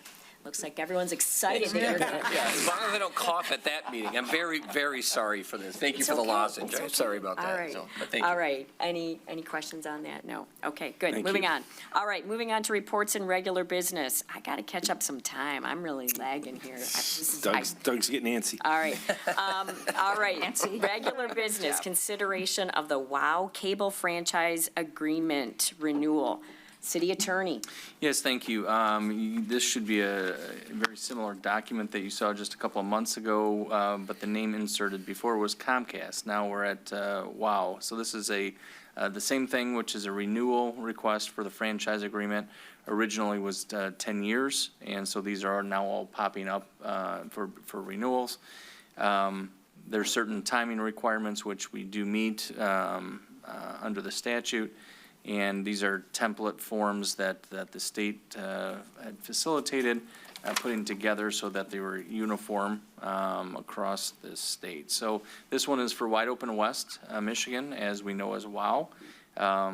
So the last one they had was back in 2013, and this would be a renewal. So there's two things that I'm looking for action on tonight. One is there's a resolution in your packet on page 160, which goes through and sets forth what the act is about and what this document does, which is a renewal of the existing franchise agreement. And also, it states that we do meet the timing. And what happens is, if this council does proceed, then I would take these and I have to send them off to the state, this contract and the resolution to the state, so they know that we've complied with what we're required to do. And it does set forth some funding, which you'll see certain handwritten information in these for, because the city does get some, a bit of compensation for this franchise. So there's two things, as I said. One is the approval of the resolution, and the next one is to approve the United Video Service Local Franchise Agreement. As you may have noticed, it's set up for the mayor to sign. I would actually ask for the approval to be for the city manager to sign. I think that's from a logistics purpose, I think it's better to have that come to City Hall as the city manager. So I'd be seeking approval for the city manager to sign on behalf of the city of Rochester. Thank you, council. We need a motion? Should they be done together, or they have to be separate? No, you can do them. They can be together, that's fine. So it would be one motion would be to approve the franchise agreement and the associated resolution that's in the packet. I'd make the motion to approve the local franchise agreement, and the resolution is presented in the packet. Motion by Councilmember Gould. Support. Support by Councilmember Trent. Discussion on the motion? Clerk O'Connor. Salvia, Yes. Gould, Yes. Hauser, Yes. Jones, Yes. Trent. Yes. Thank you. All right, moving on to the check register. City manager. It's in your packet this evening for your review. Any questions? Okay, great. Moving on to reports from our various boards and commissions. I will take the Community House Board report. Community House met on November 28th, reviewed the year-to-date financials, even with some significant kind of one-time capital expenses for things like new chairs and some drawings to support the grant. They are projected to be at break even, which is their goal, covering their expenses. There are 28 nonprofits currently functioning in the Community House. Reviewed the grant application process, and again, we won't hear, we've heard 2 dates, we've heard year end, we've heard January. By the way, we did hear it is a very competitive grant. There were $1 billion in request for a $60 million grant fund. Oh. Okay. Wow. Wow. We looked at some drawings and pictures to renovate the kitchen. That fundraising process is on hold until we hear a bit on the grant. Holly and Ivy Fashion Show was sold out, Santa Breakfast was sold out, and that is all from the Community House. Moving on to Principal Shopping District, Councilmember Gould. Yes, Mayor Pro Tem, I was under the weather and unable to attend. May I ask Nick to give us an update on that? Let me look. So I also had another meeting, but we have the agenda right I here. think all those events have happened that were referenced in Yeah. there, but there was something Yes. in there called a frost something that I wanted to know about. So the snow globe, the original Fire and Ice, so the county has chosen not to participate fully with that. So Christine and the team looked at a name for it. So I think it's Frost Fest, if I remember right. So that's the name of our Fire and Ice Festival for that weekend. Same thing, I think we're still looking at fireworks on one of the evenings, and then the sculptures and the collegiate carving competition, shopping, restaurants, all that good stuff. So they've taken it on themselves to make sure that weekend's good for the businesses. Okay, do we have a date for Frost Fest? It's, We don't have a 2024 yeah, calendar. I think it's the 23rd, that weekend. I would say the. 20th, 21st? Yeah, 20th, 21st, I believe. Of January. Of January? Of January, correct. Same as our budget workshop. I believe so. Okay. We'll confirm that. Right. Yeah, there you go. Excellent. All right, thank you, City Manager. We also have a report from the Planning Commission. Councilmember Hauser, you were on Planning Commission for this meeting? That's correct. Okay. I was on Planning Commission. I was at that meeting on December 4th. One of the things that we did is we considered and approved the 2024 Parks and Recreation Master Plan that was before the City Council earlier this evening. That subject to motion will be coming back revised next meeting on the 18th. In addition, we discussed two projects, the Preserves Development on 100 Diversion Street and 210 Diversion Street being built by LeChurco. Those were up for public hearings or for approval to be set for public hearing. And those, in fact, were passed and set for both developments will be set for public hearing on January 11th, 2024, which is the next Planning Commission meeting in the new year.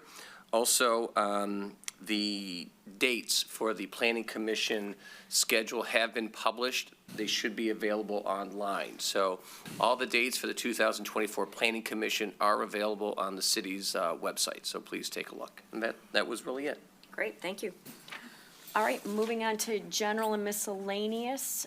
Clerk O'Connor, do you have anything for us? I do not, thank you, Your Honor. I have a question for you regarding Robert's rules. It has been Rochester's practice that we make a motion and then we second it. On other boards, they offer support. Could you speak to that? Yes.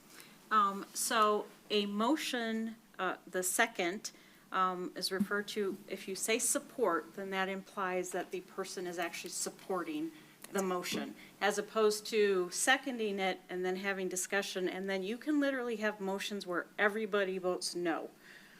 So that is why that terminology. We second. We second. Thank you. Thank you for clarifying. City Manager, other thoughts? I think I said enough. City Attorney? All set, thank you. Councilmember Gould? Nothing tonight, thank you. Councilmember Jones? I do have a quick question about the next election and RCS having something on there for, could you just explain, just for the public, to explain what that's about? Yeah, And so- is that that's the only thing that's going to be on there, correct? Is No. it unusual? Oh, okay, go ahead. No, so we'll actually have 3 separate ballots for the February 27th election. We'll have a Republican candidates, and the proposal will be on that. You'll have the Democratic candidates and a proposal, and then you'll have a separate ballot with just the proposal for people who don't want to participate in the Republican and/or Democratic primaries. So, and then that proposal is just their renewal of the non-homestead 18 mills. And we're going to get that language up on the elections page soon, so. Okay, thank you for And that. we provided that in the Friday's manager's report, so the actual language that they had adopted. Okay, I did see that. Thank you. Yes. Councilmember Trent? Go ahead. No, I'm done. Okay, so I would just like to commend our police and fire chief who came to Caroline in the city and made sure it was safe and secure, and the DDA for doing such a great job, and Nick Banda, city manager Banda, doing such a great job up there on the ugly sweater contest. You got a lot of laughs. It was really entertaining. It was a wonderful event. It's just another nice hallmark, like we said, singing and just being together, and there's time to go into the stores that were open. Thank you, the ones that were open. That was really nice for the shop owners to do that as well. Thank you. Councilman Hauser? Nothing further, thank you. Wonderful. I just also wanted to echo my thanks. This time of year is so busy in downtown Rochester. Our shops and restaurants are packed, and, we did have that awesome soggy parade since we've last met, and there was a tremendous amount of support out there for that. I think someone said there was more police and fire support than there were watchers of the parade. But caroling in the city was amazing. I overheard a resident say as they were walking into the district that with all the lights on, he said, yeah, we got to get back to our Hallmark movie here, downtown Rochester. It's our Hallmark movie. So Hallmark, we hope you're listening. We invite you to Rochester. City Manager Banda, you also referenced another top accolade, something about dogs and lights in Rochester? Yeah, so Chewy, if you've seen Chewy.com on TV, but the dog's waiting for the package to come. So Chewy.com picked one city in every state to be the most dog-friendly Christmas light show. Sounds kind of weird, but dogs can be overwhelmed by flashing lights and stuff, and they picked Rochester, Michigan as the only city in the state to be represented. So that was quite an honor, I think. So it's pretty cool. It's something you don't think about, but some dogs, sensory overload, and here they can come and just chill out. And we bring our dog home every night. We take a walk down here, Bailey's down there checking out the lights. So We love our dogs, and it's another accolade that Rochester is pet-friendly. Absolutely. We love that. We love that. So I know it's a tremendous amount of work for the fire, police, DPW. My husband and I were out on the town Saturday night, a little close to midnight. We're also on our way to church Sunday morning, a little before 8, and the town had flipped over. The stage was set up, everything happened, everything was cleaned up. So it was either Santa's elves or a lot of DPW work happened overnight. So just thank you so much for that. And lastly, council, we do have a council meeting next week. It's the 18th, and afterwards, the mayor would like to have a brief holiday gathering. So if you can, hopefully we have a quick agenda, and then we can have a gathering afterwards. Wonderful. Meeting adjourned. Thank you. Poor Doug. Doug was like twitchy over there.